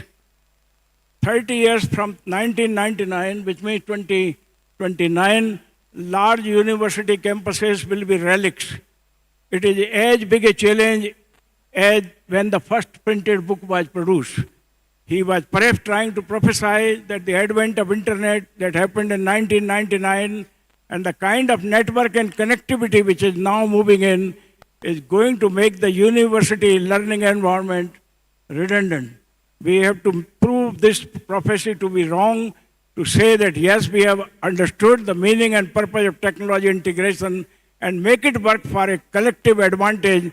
Our universities should remain relevant for the creation of new layers of knowledge, surely path-breaking science and technologies of the kind that the world requires, and also to make the mountains move so that the world tomorrow is far better to live compared to what it is today. And in that sense, I pray to God Almighty that the brain waves pulled together during the 2-day sessions here would enable us to prove Peter Drucker wrong and keep the universities not only just surviving, but roaring with great success, both on the field of learning as well as scholarship and research and innovation that the world requires. Thank you so much indeed, my fellow panelists, for giving me this opportunity to be with you this afternoon.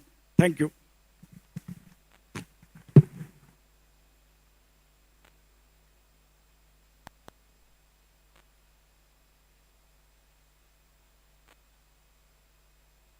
Express our gratitude by giving you the token of love.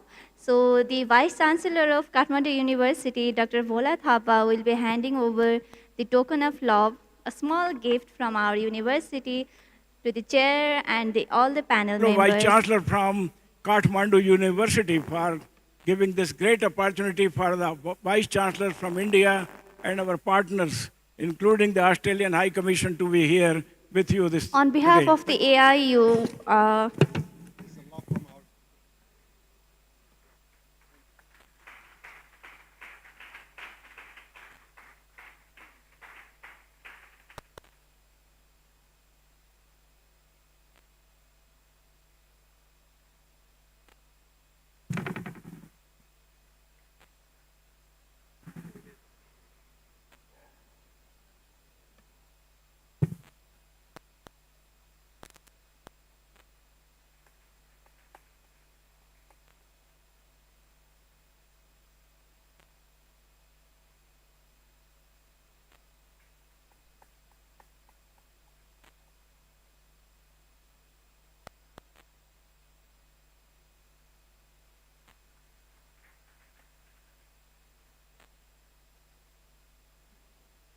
thank you, Bhola sir. Thank you, everyone. Also, from the side of the AIU, we have another token of love, which will be distributed by our Secretary General from the AIU, Dr. Pankaj Mittal.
Thank you, ma'am.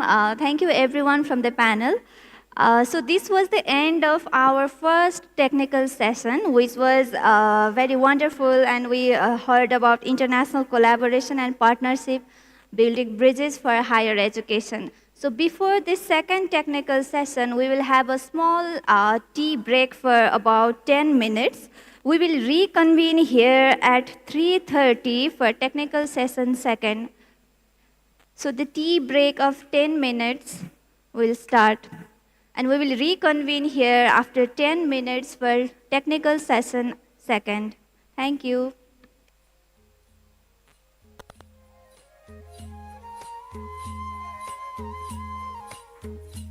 3:35. Yeah, we will reconvene here at 3:35. Thank you.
Jerry, Vice Chairman, AICT New Delhi, Professor Balbhinder Shukla, Vice Chancellor, MET University, Professor Dr. Punya Prasad Regmi, Vice Chancellor, Agriculture and Forestry University, Nepal.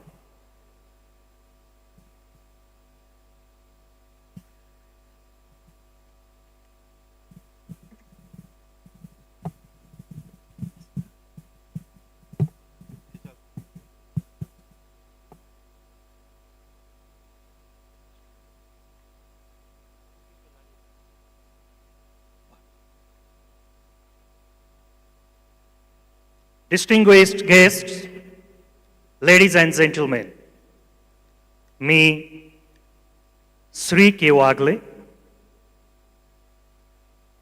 in an increasingly interconnected world, the need for harmonizing standards in higher education policy and regulation is paramount. Today, we have the privilege of delving into this crucial topic with insights from eminent experts in the field. It is with great pleasure that we convene for technical session 2, entitled the theme, Global Higher Education Policy and Regulation, Harmonizing Standards. While continuing with the introduction, I'd like to request the Vice Chancellor of Kathmandu University, Professor Bhola Thapa, to honor the chair and the speakers of the session with bouquet. Thank you. We are honored to have Dr. Bhushan Patwardhan, former Vice Chairman of the University Grant Commission and former Chairman of the Executive Council of NAAC, as our chairperson for this technical session. His extensive experience and expertise will undoubtedly enrich the discussion. Our esteemed panel of speakers comprise, as you see in the front row, Dr. Abhay Jere, Vice Chairman of AICTE, All India Council for Technical Education, New Delhi, bringing invaluable perspectives from the apex regulatory body for technical education in India. Professor Balbhinder Shukla, Vice Chancellor of MET, University Uttar Pradesh, Noida, a distinguished leader in higher education, renowned for innovation and academic excellence. Professor Dr. Punya Prasad Regmi, Vice Chancellor of Agriculture and Forestry University, Nepal, offering insights into the unique challenges and opportunities in higher education policy and regulation from a regional perspective. The structure of the session will be as follows. Opening remarks by chairperson, time per each speaker for the remarks, open house discussion and question answer, concluding remarks by the chair. Each speaker will share their insights during their allotted time, followed by an engaging open house discussion and question answer session, fostering a dynamic exchange of ideas among participants. So, ladies and gentlemen, now I hand over this forum to the chairperson of the session, Dr. Bhushan Patwardhan. Up to you, sir. Thank you. Hello. Namaskar.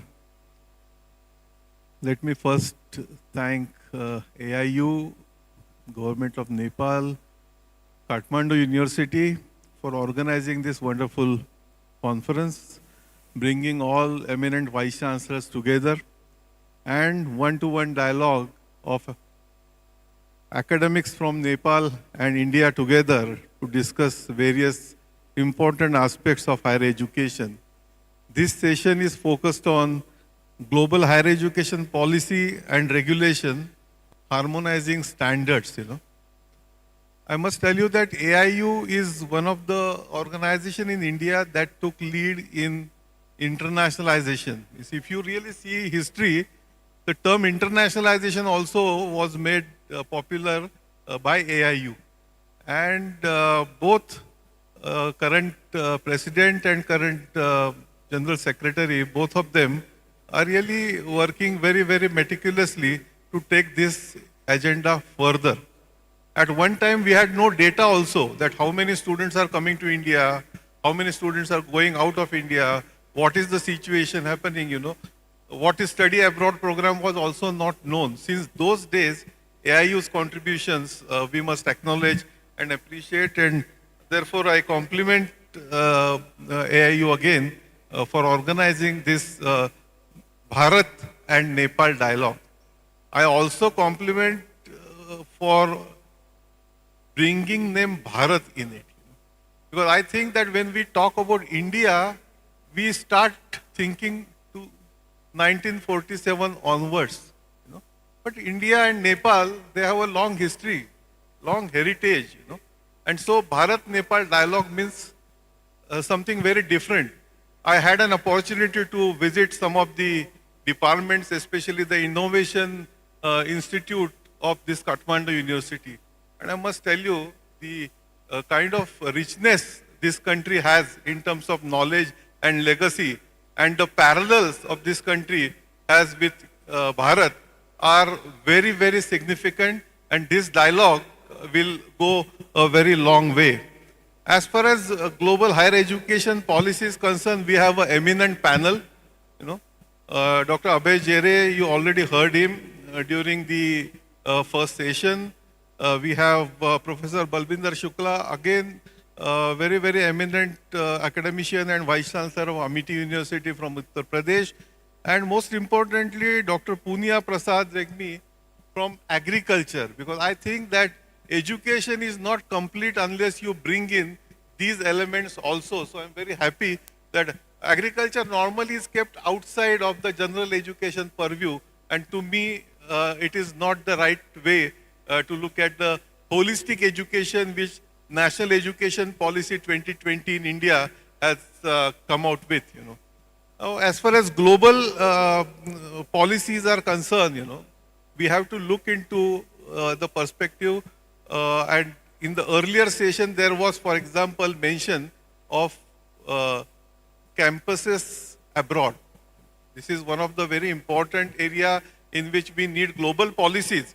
If one country has to go in other country, education is possible, education is happening, but if education institutes have to move, there is no harmonization happened as yet, and I hope that this session will help us in at least raising key issues in harmonizing the global policies from this perspective. I would really like to request Dr. Abhay Jere, and he suggested, and I thought that it's a good idea, that even Dr. Shukla, I thought that rather than we talking about for a long time, we may make some points and then make it more interactive. Let people also contribute, let people also ask questions and make comments, so that we can make this session more inclusive and more interesting. So with permission of all of you, I would request Dr. Abhay Jere, you can start first, make some opening comments. Each one of us will some comments, and then we'll go to the audience, and back and forth we'll continue this session. Over to you. Thank you, Bhushan sir. Again, I would like to take this opportunity to thank AIU for giving me this opportunity. Sir, when it comes to internationalization, AICT is also taking it extremely seriously. And now at AICT, sir, we have an international cell. More importantly, for the first time, AICT is actually contemplating, or more or less the policies internally done, where we will have our physical centers outside India. Currently, we are looking at 3 or 4 countries to start with as a model. And next year, we will be expanding it to 10 countries. So we will have a full-time office of AICT in different continents, which will be actually helping students to actually come to India through Study in India program. So Study in India program is EDSEL's program, Ministry of Education's program. They have outsourced it to EDSEL to actually run that program. We are joining hands with them. Apart from that, we are actually, this office when we are looking at in the PPP mode. And we are actually reaching out to about 50 universities to join hands with us for setting up this office. The expenses for this office will be shared. AICT will make some investments. We also want some prestigious universities to join and make some investments with us. And together, the approach here is that large number of universities are anyway going out, scouting students. Many times the legitimacy becomes questionable. But when AICT is involved and is endorsing some of these institutions, then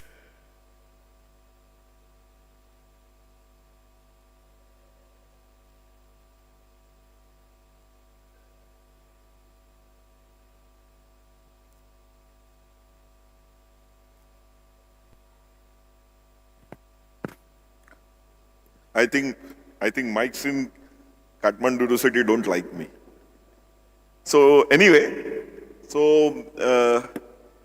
the thought process here is that AICT will bring that legitimacy to this entire Study in India initiative, and we will be hiring local people there who will go to schools, talk to school students, talk to parents, do counseling, and attract them or motivate them to come to one of the best universities of our country. And we are not just confining ourselves to government institutions, but we are actually partnering with good private universities. So I will also like to take this opportunity to invite you all to join us. You can send your expression of interest letter. We will have a committee which will thoroughly look into it, and we will work on establishing these centers across the globe. So I will stop here, sir, and then during the process of dialogue, we can take some of the things forward.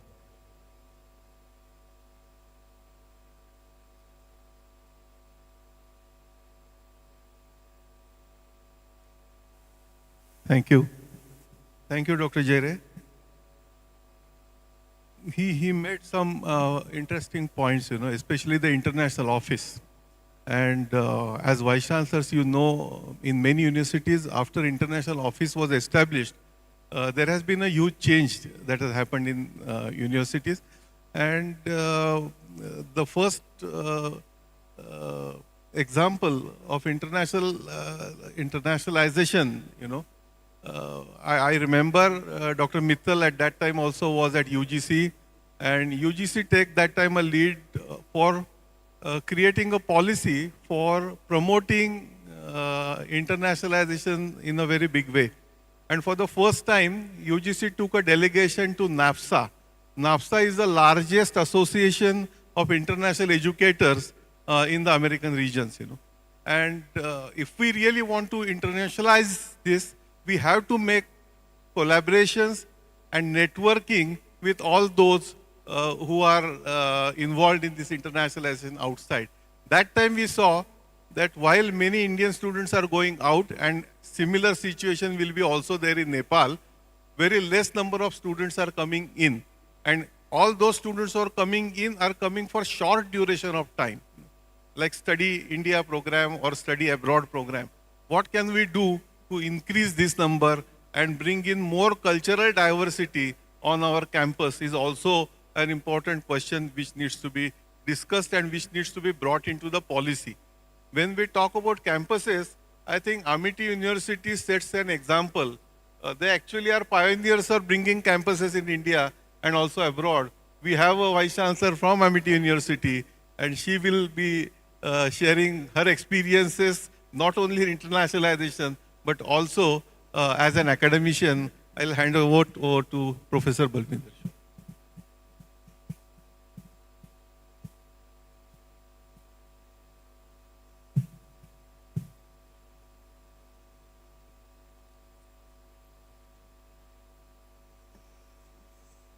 First of all, I would like to thank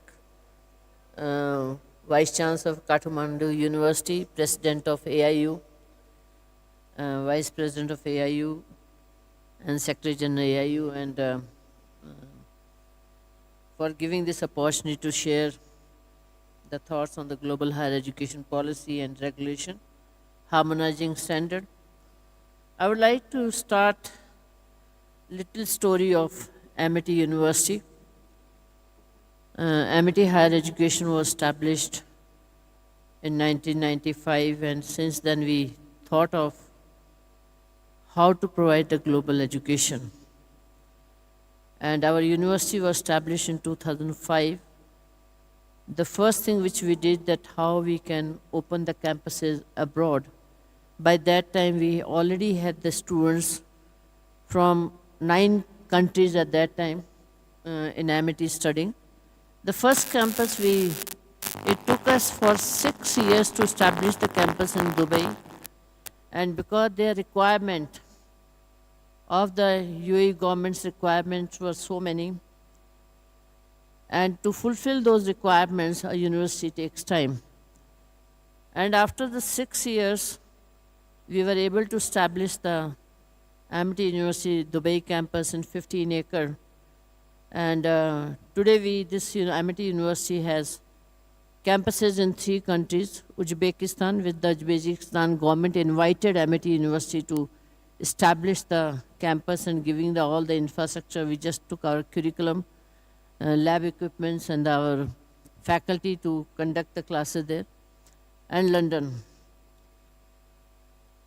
So today when we are talking about the global higher education policy and regulation harmonizing, I would like to share a few things which despite National Education Policy 2020 and the UGC regulations coming for the globalization, internationalization, I think still there are a lot of teething problems are there, which I think at the policy level we need to further refine. The first and foremost, when we are talking about the joint degree or the dual degree for that, when we look at the credit policy of the various countries or credit hour policy, plus the total credit which are offered at the program level, in India are very different from the other countries. And therefore it's only country to country, if India can have the credit equivalence agreement, which will help the Indian universities also when they are sending the student for semester exchange program or student exchange program, so that there's a very easy then to credit map. It took us for a long time to do the credit equivalence agreement with the various universities from various countries. So that's the first thing I think we should do at the program level and the credit level, how many credits should be there. Secondly, that it's very important that because all people, they've moved to Europe or Australia or USA and Canada for the higher education.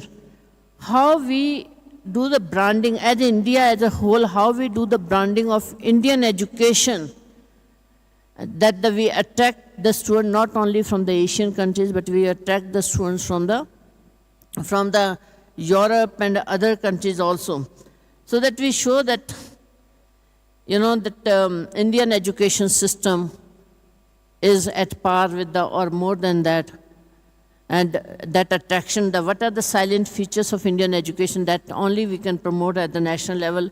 Individual universities do, and we have really succeeded in that, achieving for our university. It also is very important how do we really help the setting up campus in foreign countries takes a lot of efforts.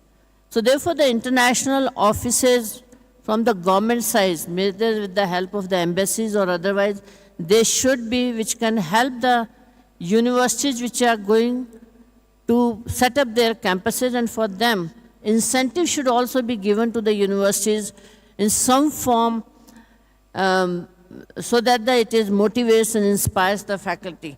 Today as Amity, as a group, I would like to share, we have the campuses in 16 countries. And in those setting up the campuses as a group, we have 12 universities in India. So setting up the 16 countries campuses, like New York, we have 175-acre campus. And we have in the Singapore, all the 16 countries, but it took a lot of investment, lot of hard work, and attracting the students in those campuses have become very easy for us. And we do the study abroad, then it becomes very easy partnering with the various universities, because once you are able to show that your education is at par with the global standards, it takes a lot of time to us to prove in our own country, but it makes very easy for us to prove in the foreign countries the kind of the education we prove. So therefore, as India, as a brand, it is the right time for us to promote, and also when the international students are coming, how we can facilitate their coming to the country. Visa issues, FRRO issues, so many issues come. And more importantly, the student will come if the foreign students are getting some scholarships.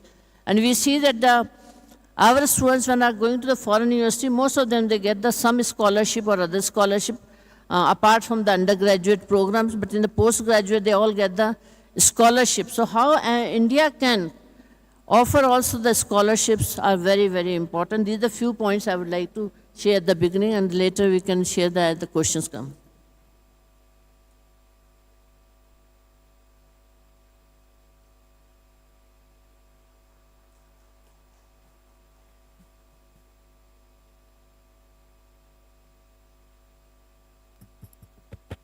Thank you, Professor Balbinder. The next issue, when we talk about internationalization, most of the universities and vice chancellors face is of equivalence. How do we really recognize degrees, students who want to come here, and our degrees, how they will be read when our students go out? And in this area also, AIU has been working for a very long time. And this service AIU has given to the education sector is very, very important. In this situation, I feel that while there are many agencies and many of us may be taking help of them, especially in countries like US, in India there is no such credible agency which can look into it. And therefore, AIU started it voluntarily, it grew, and it created a very good dependable system. Credible and dependable system was created by AIU. With this, I would like to go to our, I'm just putting points so that when the discussion starts, you may go on adding your own experiences and suggestions in that. As I mentioned, that agriculture forms an important area of higher education. And last time I congratulated Dr. Pankaj Mittal and Dr. Sharma for bringing agriculture in mainstream education. And this time you have again repeated the same. I'm very happy about it. Professor Punia, representing agriculture universities, please share your thoughts.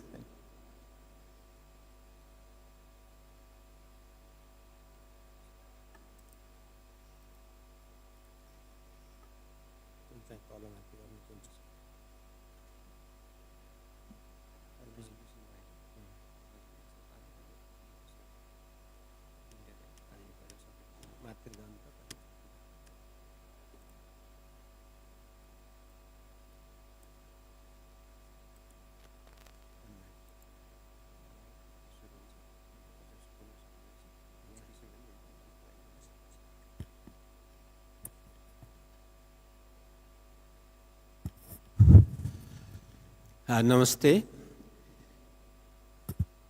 First of all, I would like to thank organizer AIU and Kathmandu University for inviting me and giving this opportunity to say a few words in this very important Vice Chancellors meet in Kathmandu University. I take also this opportunity to share the recent our participation in the similar meeting in India just 5 days before 10th February 2024. We were invited by Bharat Gyan Sangam, Bharat Knowledge Conclave, hosted by Core University, Roorkee, just near the holy place Haridwar, the lap of the Ganga River. And there were very prominent about 60 vice chancellors from different universities of India and abroad. We were 3 vice chancellors from Nepal. Professor Dr. Yadav Prakash Lamichhane from Sanskrit University of Nepal, Professor Dr. Prem Narayan Aryal, Vice Chancellor of Pokhara University, and myself from Agriculture and Forestry University, Nepal, and also one from NGO education sector, Yogesh Chapangai. So we from Nepal, 4 people participated, and we have taken 2 key messages back home from that very important, very timely, very relevant, excellent Vice Chancellor's meeting. One was the organizer thought that there should be synergy between primary, secondary education and the higher education. So therefore, they invited about 500 principals from different schools in that conclave. So there was brilliant brainstorming panel sessions among different stakeholders considering that particular theme, harmonizing school education and higher education. That was one very exciting thought, exciting idea for us to take that message back home, Nepal. Another thing was, there was very prominent figure, Shiva Khera, the positive power speaker. So he sufficiently highlighted about the missing part of our education is about our Eastern character of value systems, wisdom. So we are following Western education in most of our education institutions, forgetting or neglecting our Eastern, the culture, value systems, wisdoms. So many important things are missing in our education system. So this was also very nice brainstorming session for us. So I think in this Vice Chancellor meet also, some of your friends, Vice Chancellors from India, were participating in that particular meeting. Please convey my best regards because I share the meeting was excellent, thought-provoking, and very, very nice meeting for us. Similarly, this meeting also very important for us because universities have been following the international characters. So internationalization is very important aspects of any university. So global higher education policies and regulations must be enabling to internationalize aspects of his university. So that's why, although there are variations, lot of variations in standards followed by different universities or institutions, but at least there must be enabling policies, regulations, nationally and internationally. So that's why this particular meet is also very important for us.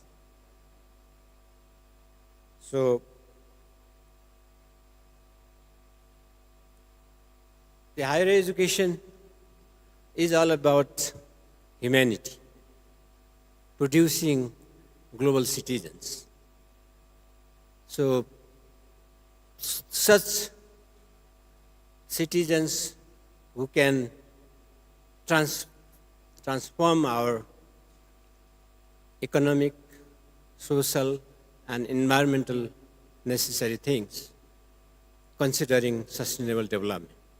Though we are facing a lot of problems in terms of poverty, in terms of malnutrition, in terms of conflicts, in terms of degradation, resource degradation, biodiversity degradation. So, lot of problems we are facing.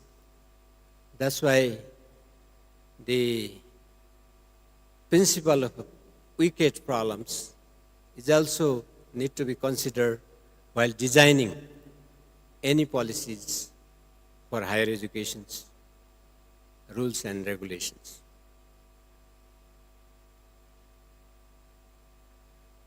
In fact, we have national institutions, like in Nepal, we have university grant commissions. So we have to follow, the university have to follow rules and regulations provided by University Grant Commission, and also some rules and regulations are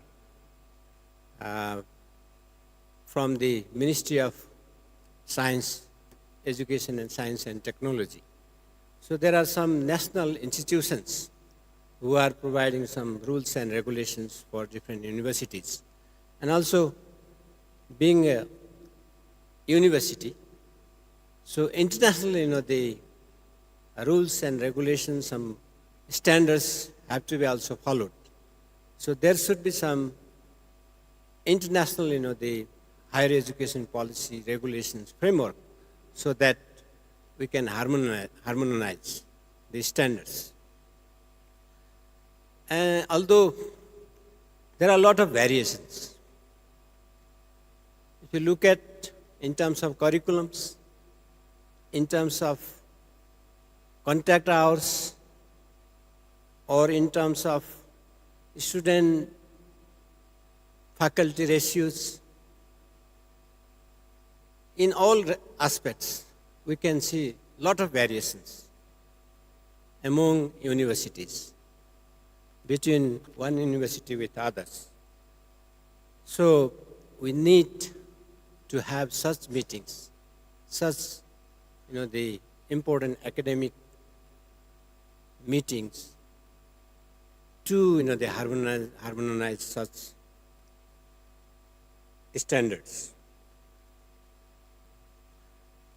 As I mentioned, we all are very much interested to enhance our quality of education in order to achieve academic excellencies, in order to enhance our ranking. For instance, there are some universities like ours, so still we can't see the rank in the entire list of the universities.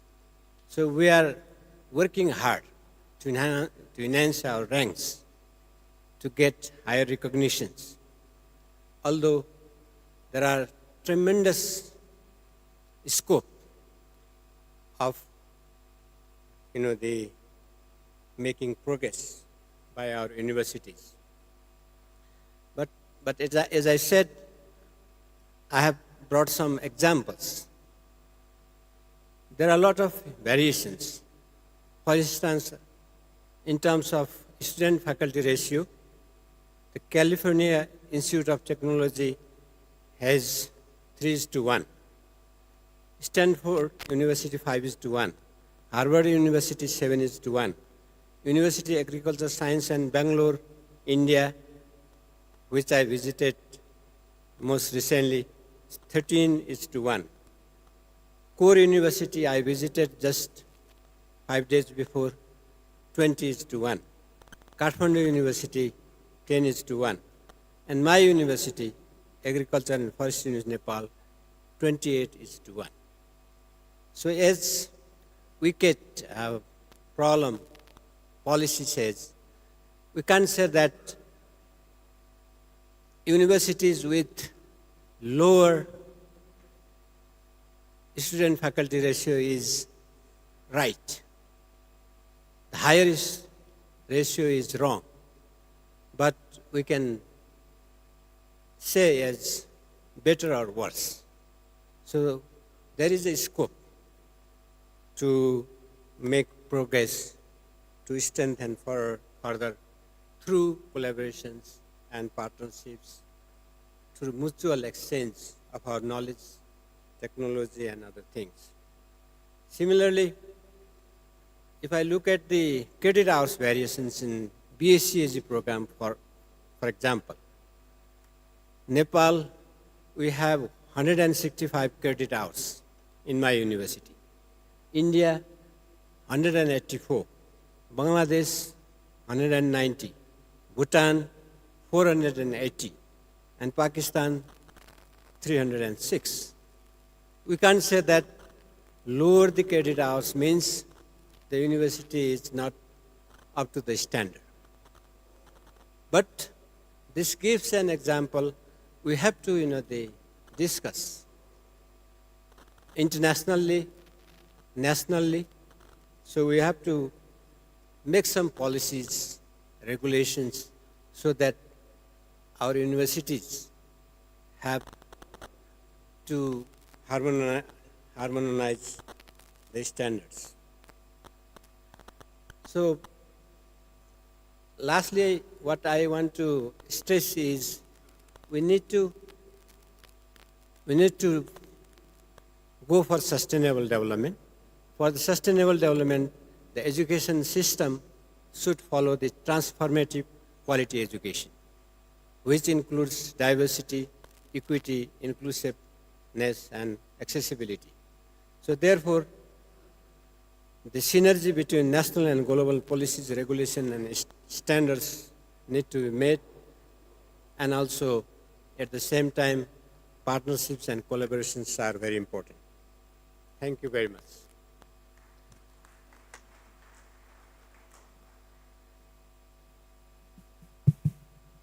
Thank you very much. Very nice presentation showing diversity. How much of diversities exist, in number of student faculty ratio or credits. So harmonization, when we talk about, we have to look at the total picture. I was just chatting with Professor Balbinder, and I also didn't know they have 16 campuses in different countries. So I want to really ask her first question, that how they are able to harmonize within themselves. Internal harmonization is extremely important, and that experience also can help us. Managing 16 countries, different regulations for 16 campuses. See, when we set up the first campus in Dubai, the first thing which we understood, we need to understand the culture. Because while we were running the program, the way we speak to our student here in India, you can't speak to the student same way, especially the female student. So you had to learn the culture first of a country, then comes the academics. So therefore the sensitization of faculty, if they are going from India, to understand. Secondly, what are their local requirements? Because each country has their own requirements, the policies.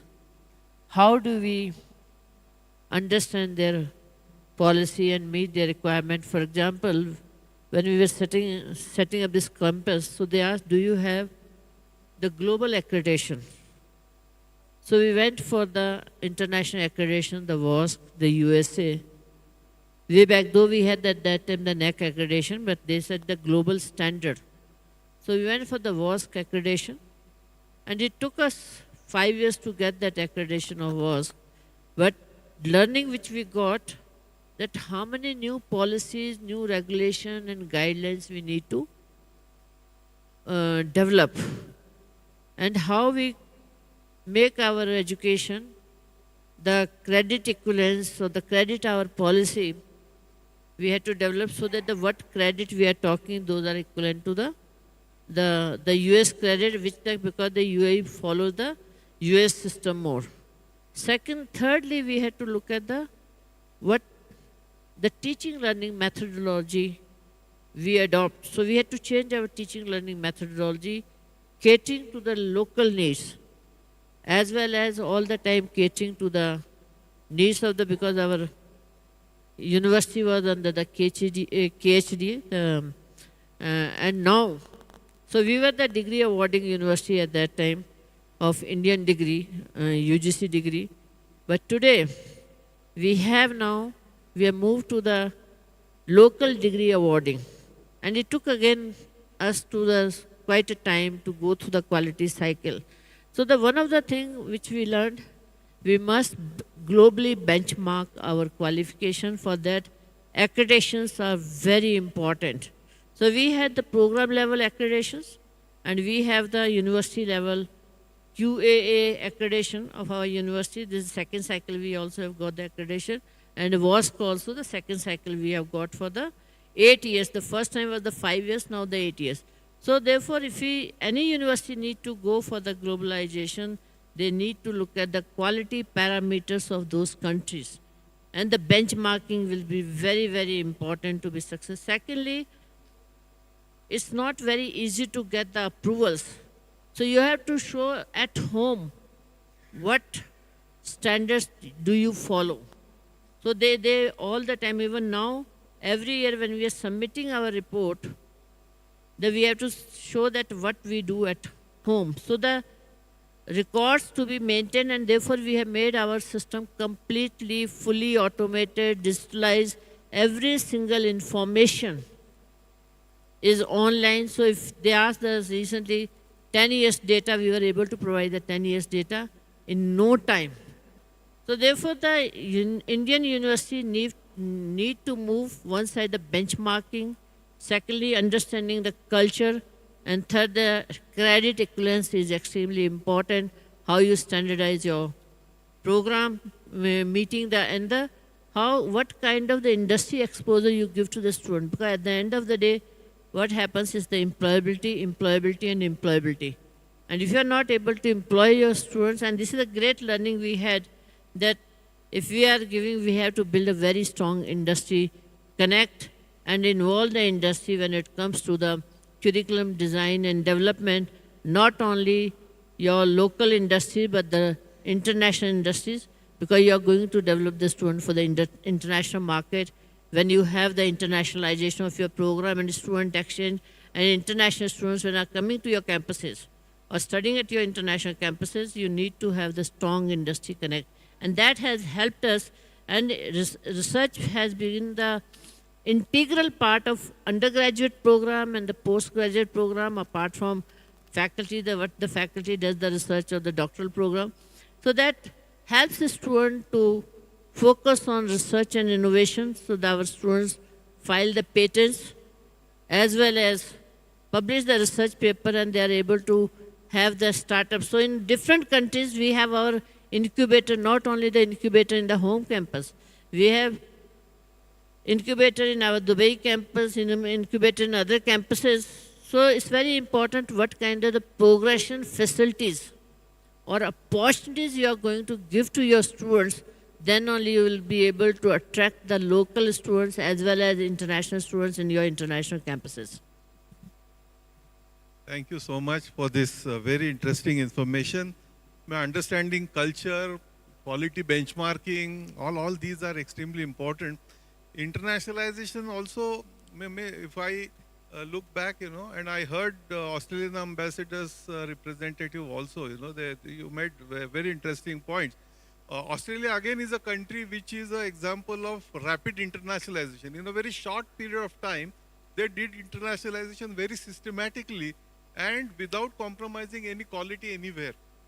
The next point I want to make is another discussion point when it comes to globalization and harmonization of this is duration of the degree. I don't know why we make this point so important. I don't know who decided that a particular degree should be of 3-year duration, 4-year duration, and what is the basis and rationale of it. So unless we know that, how can we say that no, this year it is mandatory? When the moment we say that it is mandatory, it becomes, so we lose flexibility. And actually bringing in flexibility, giving autonomy, empowering institution, this should be the principle of internationalization. Unless we do that, how can we internationalize or how can we harmonize if we have our rigid structures of our own? So I'm just raising these points. One more thing is Dr. Jere mentioned about the internationalization office. One more point from AICT, which I also have understood, that during internationalization, AICT's efforts to bring in conducive regulation were also very, very important. I would like you to really comment on those aspects, from AICT side.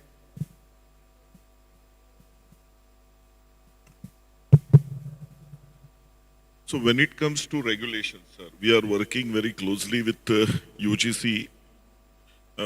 And when it comes to internationalization, sir, we are promoting aggressively twinning programs, joint degree programs.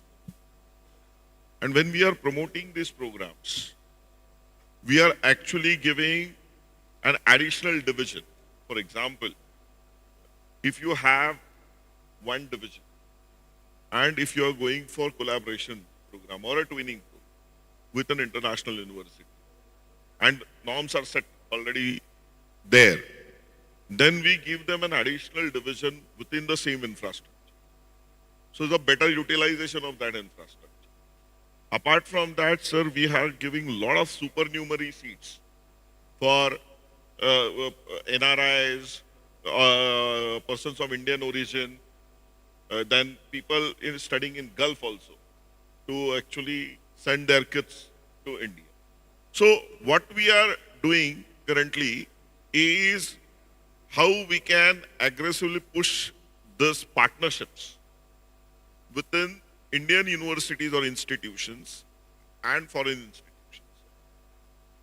We are organizing a lot of meetings also. So we are talking to both the parties to understand what kind of regulatory frameworks we should make when it comes to AICT.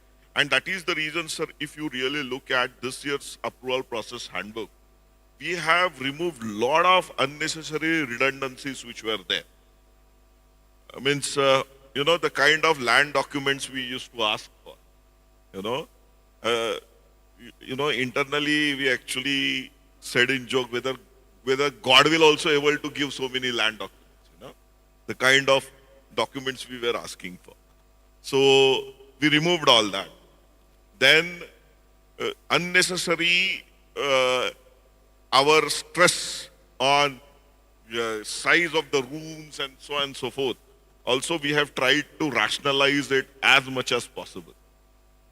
Then, when it comes to online education, sir, we are in sync with UGC where we are promoting Swayam, which is our online platform in big way. So what we believe is that, and as you sir rightly said, that we have to give more and more flexibility. Because unless and until we give flexibility to our institutions, level playing field to our institutions, these collaborations are not going to happen in right spirit, sir. So at AICT, sir, we are making every possible effort to actually listen to the requirements of our institutions, promote them to actually go. And from that perspective, this internationalization program we have started. Because, sir, we have about 42, 45% seats which go vacant in large number of technical institutions. And it could be a good opportunity for foreign students to come and use that facility at a very minimal cost. So if we have to do that, then we have to work with the institutions on improving their quality also, so that it becomes appealing, then handhold them, create right kind of culture. So from universal human values to FDP programs and those kind of things also we are aggressively doing. So that if we have right kind of infrastructure and right kind of faculty to actually teach, then we will able to attract students for a long-term program. Short-term programs, 3 months, 6 months, it doesn't make much time. If you really want to create a good difference or a real, you have to actually make a change, then we have to attract students. Currently, India is getting around 5,000 to 7,000 students. That's a very, very small number. We have huge potential, and technical education is going to the place where we want students to actually come, because the kind of quality of education which we can offer and the cost which is associated with it is nowhere available anywhere, it is not available anywhere in the world. So we believe that moving forward, AICT is going to be more and more aggressive in this effort, sir. So thank you. I'm so happy about the AICT's approach to look at internationalization. One more point in our mind always when we are in the university or as a student also is how can we bring in some kind of a system so that the credit transfers becomes easy. Means I have seen students actually coming after a very rigorous program, not an ordinary program, rigorous program under reputed scholarships, coming back, spending semester and still not getting any kind of a credit reward. Means this is unacceptable. It's so injustice for the student. So how can we do that? Dr. Mittal, while it just came to my mind, and therefore Professor Sharma and you are here, we need some kind of an international clearing house for this kind of a credit transfer. Dr. Mittal was there with us when I was at UGC, when the Academic Bank of Credit idea itself came up, and the whole regulation we framed together. That was again a very innovative idea, and nobody could believe that this kind of idea can actually be practical. But now it is functional. So it was at one nation level. Can we really bring such kind of a bank or such kind of a clearing house for transfer of credit? That will be such a good facility for the universities and students. And it can be actually, AIU can take a lead to come out with this, because nobody is doing it today. And once we have this credit cards, like people use it globally, why can't academic credits card be created by AIU, which can be used globally? Just a thought. But now I would like to really open this to the audience, because in audience there are many eminent academicians coming with many more experiences. They would like to share. Yes, please. This center. First that hand was there, and then you. I can see 3 hands. Can the mic go there? You can come forward otherwise.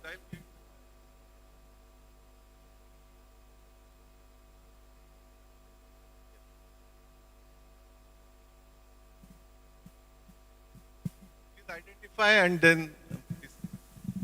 Yes.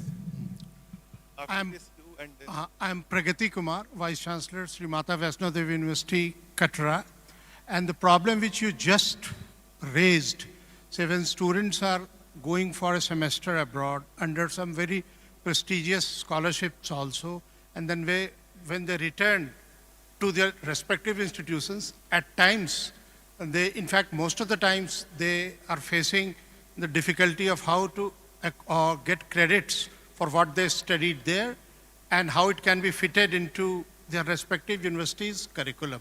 I'd like to share my experience at 2 different universities. I was earlier working at Delhi Technological University, DTU. So DTU there, it had an extensive MOUs with several universities. When one of the students, he spent a semester abroad to some university in France, where the credit system was entirely different. Then how the DTU managed to accommodate the students credit. It was decided at the university level that some of the elective courses which he was going to take at DTU, equivalent elective courses which he undertook there, they were adjusted, and for compulsory courses, some other local arrangements were made. What you suggest is that if at national level AIU creates some sort of clearing thing, then this thought has got, it is a double-edged sword, because the moment you have something being prescribed from top, then the flexibility which the local administration has, it will be lost. Everybody would start looking towards what AIU has prescribed for this. In that case, the local autonomy goes away. And the second example, just for a brief moment, I'll tell you, at Mata Vaishno Devi University, Katra, just a couple of days back, student came to my office saying that I have been selected for a 3-month fellowship program in Taiwan. Government of India has selected him, and his semester is running. For half of the semester, he needs to spend there. So how do I get attendance for that? Then how I resolve that issue? I simply assigned a mentor to him, saying that mentor will give you weekly assignments, you report online to the mentor, and when you come back, I'll conduct your major exams for that. So that kind of flexibility must be there at the university. This is my suggestion. Thank you. Thank you. First you and then you. Yeah, please go ahead. Your voice is not.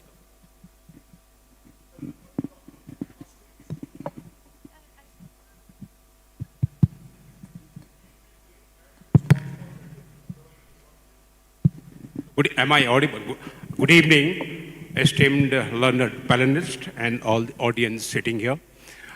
I have some different thought about it, the globalization, internationalization, and you can say it, collaborations. My point of view is that collaboration, or in the race of internationalization, globalization, there are opportunities and there are risks also. Opportunities that we may globalize our own values, our own civilizational values, our culture, our traditions. But at the same time, there is a risk of losing on identity, our own identity. If the collaborations, or it happens between two unequals, so that is bound to fail. It has to be between two equals. And in that case, suppose it happens between two unequals, the sitting on the higher pedestal will be willing to handhold the institution which is in the lower pedestal. At the same time, that institution which is at the lower pedestal should have the wish to learn from the institution which is the higher pedestals. Excellent. So there is a losing identity, I will say, I will quote a share here, Wasim Badr. He says, मैं उर्दू में बोलूँगा, बड़ों से मिलने में थोड़ा फासला रखना, बड़ों से मिलने में थोड़ा फासला रखना, जो ही मिले दरिया समंदर से दरिया नहीं रहता. You lose your identity, that's important. Very well said. Very well said. Level playing field is something, what you mentioned is absolutely critical. And thank you for making this point. Thank you. Gentlemen. From Integral University, Lucknow. Yes, sir. Thank you very much for giving me this opportunity to share my views with you. So I'm from Integral University. This university was established in 2004. It's the first state private university. It is the first state private university that has been established in the state of Uttar Pradesh, and I'm coming from there. So my question is with the Vice Chancellor, MET University. The question is much simpler than the question that you have asked, sir. This is regarding the eligible universities who are aspiring for opening the offshore campuses, how to go for it. That is the biggest question, in fact, that we have. The reason I'm asking this question is that we are having offers from many countries for opening the offshore campuses. We are A+ university. We have signed MOUs. We are all eligible, in fact, for opening those campuses. But there are problems, in fact, like we are not getting permissions for that. There are bureaucratic issues. So I wish that the entire team of AIU is here.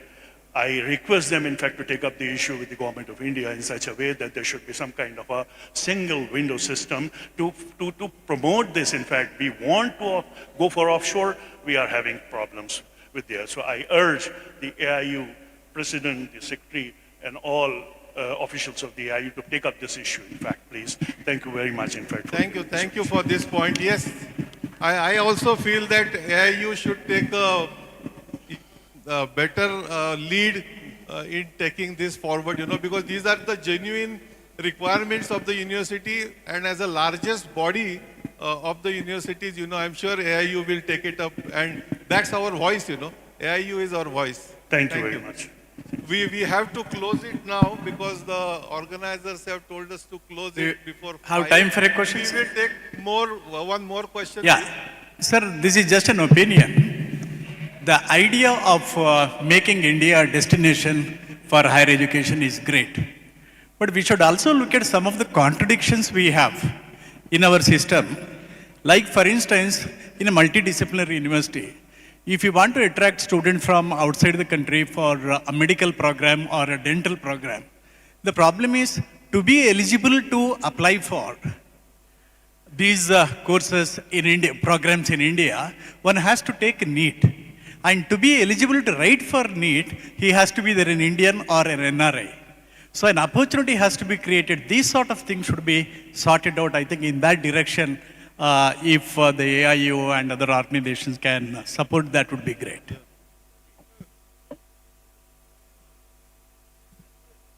Time AIU has given chance for agriculture. I will just answer that. And I'm from the agricultural background, that's why. One minute. Please. I will answer that question. Okay, please. Just you be here. Sir, to answer your question, at AICT at least, we are very serious about cross-disciplinary and interdisciplinary approach. We are working with Medical Commission as well as Ayush Commission on introducing interdisciplinary courses. Already we have reached out to private universities who have both engineering as well as medical campuses on how we can fund some of the research projects jointly and even courses. So with Medical Commission, we are actually exploring whether we can have some specialized engineering diploma programs running in medical colleges. For example, if you require a diploma in ICU management and technologies, there cannot be a better place than medical college to run these kind of programs. So we are working with them on these. Similarly, for text mining and natural language processing, there cannot be a better place than Ayush colleges, because Indian text mining and doing that. So those kind of courses also we are designing. So in maybe next 6 months, you will see some really innovative courses coming up. Yeah. Sir, thank you. This is with regard to agricultural system. Honorable Vice Chancellor Dr. Punya has very well represented, and I am concerned that the credit hours, particularly varying from one country to the another country and ranging from 165 to 480. And for harmonizing standards, there is one international organization, Association for Agriculture Universities Research Institutions. This kind of the issue can be brought up at the international level, and harmonizations could be easily conducted. Similarly, AAU, as far as harmonization is concerned, whether they are carrying out at the Indian level or at international level, then international bodies are to be formed and carry forward on these issues. Then only harmonization standard could be possible to meet out the exigencies. Thank you very much. Yeah. Thank you very much. Thank you. In fact, as I said, we cannot say that if the credit hour is lower, it means the standard is lower. So standard is there, but we have to, think this issue whether whatever we are following is really they need to be reviewed or not, right? From the perspective of harmonizing the standards of the different the aspects of curriculum, different aspects of systems. We follow some university follow the trimester system, some follow semester system, some follow annual system. So there are a lot of things to be discussed, right? So in order to harmonize among the different the variations, varied the different diversities we are following. So that's all. Thank you very much. Thank you. Thank you. Would like to comment? Sir, excuse me, sir. One question, sir. Namaskaram to all. This is Padmaraj Joshi, Dean of Faculty Management. See, the credit hours, one of the way which can be done, the European standard and guidelines, very elaborately they have defined their own credits, and on that basis they are doing with the various universities. In India also we can refer that ESG, and then we look at what are our own credit hours, and with that we can come up with the standard in our university, in our country, that what will be the credit hours compared to Europe or compared to the other countries. Thank you. Just last comment and we'll close it, please. Okay, thank you, sir, for this opportunity. My question or inquiry is related with the harmonization of educational standard. Before 30 years, when I was a student of bachelor's, the duration of bachelor's program was 2 years. Later, following the policies of Indian universities, it converted into 3 years. Now, the duration of bachelor's programs in Nepal is 4 years. But some renowned Indian universities are reducing the period to 3 years or 6 semesters. Can this summit help to bring uniformity in the duration of bachelor's programs, whether it is accurate for 3 years, or 4 years, or 6 semesters, or 8 semesters? The student dropout ratio is increasing due to this point. While the Nepalese university converted the duration of bachelor's program from 3 years to 4 years, there is a large increase in dropout rate. I expect that this summit, because the education policy of Nepal is influenced by the education policy of Indian university, could this summit help to bring uniformity in this regard? Thank you, sir. Thank you. Thank you. I would like to close this session now. Again, for very active participation from all the delegates and vice chancellors. And thank you, AIU and Kathmandu University again. Over to you, Speaker. Thank you. We are very much on time. Thank you for this. Thank you, Chairperson of this session, Dr. Bhushan Patwardhan, the speakers of the session, Dr. Abhay Jere, Professor Balvinder Shukla, and Professor Dr. Punya Prasad Ragni. Now, on behalf of Kathmandu University and AIU, I request Vice Chancellor, Professor Dr. Bhola Thapa, and Dr. Pankaj Mittal, Secretary General of AIU, to provide the chairperson and the speakers of this session with token of love.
Thank you, Professor Dr. Bharat Thapa.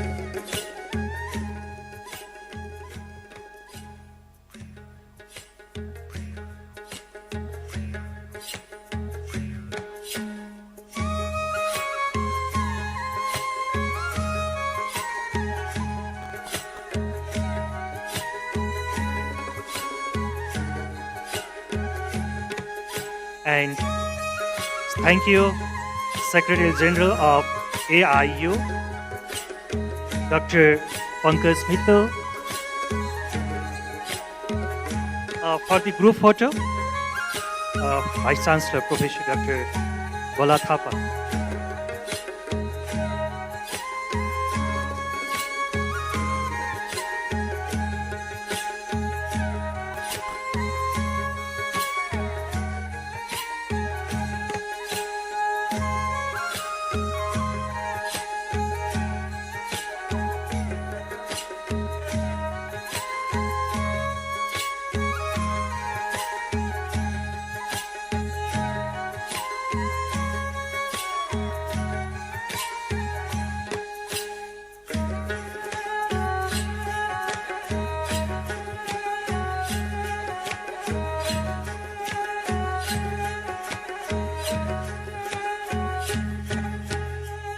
Thank you. Ladies and gentlemen, this is how we have come to the end of technical session 2. Now, we have a cultural performance by Nepal Police. To come with the information of this, I'd like to hand over this mic to Associate Professor Dr. Hemraj Kafle. Sir.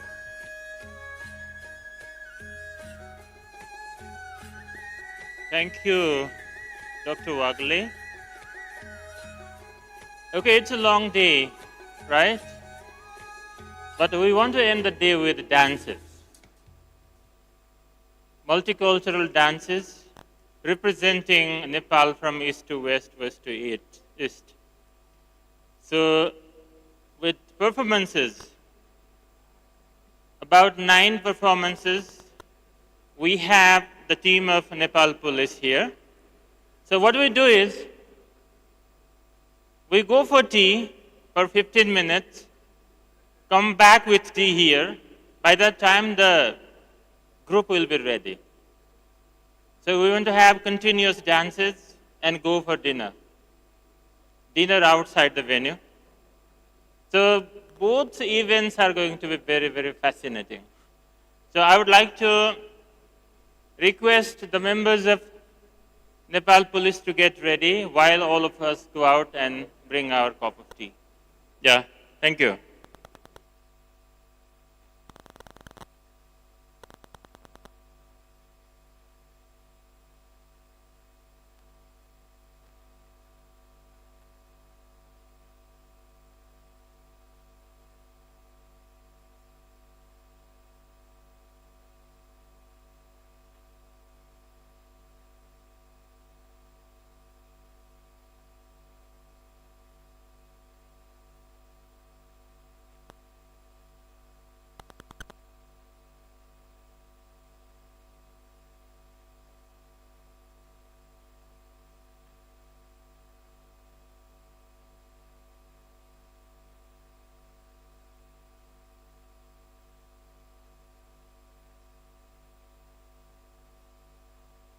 म यहाँबाट बोल्छु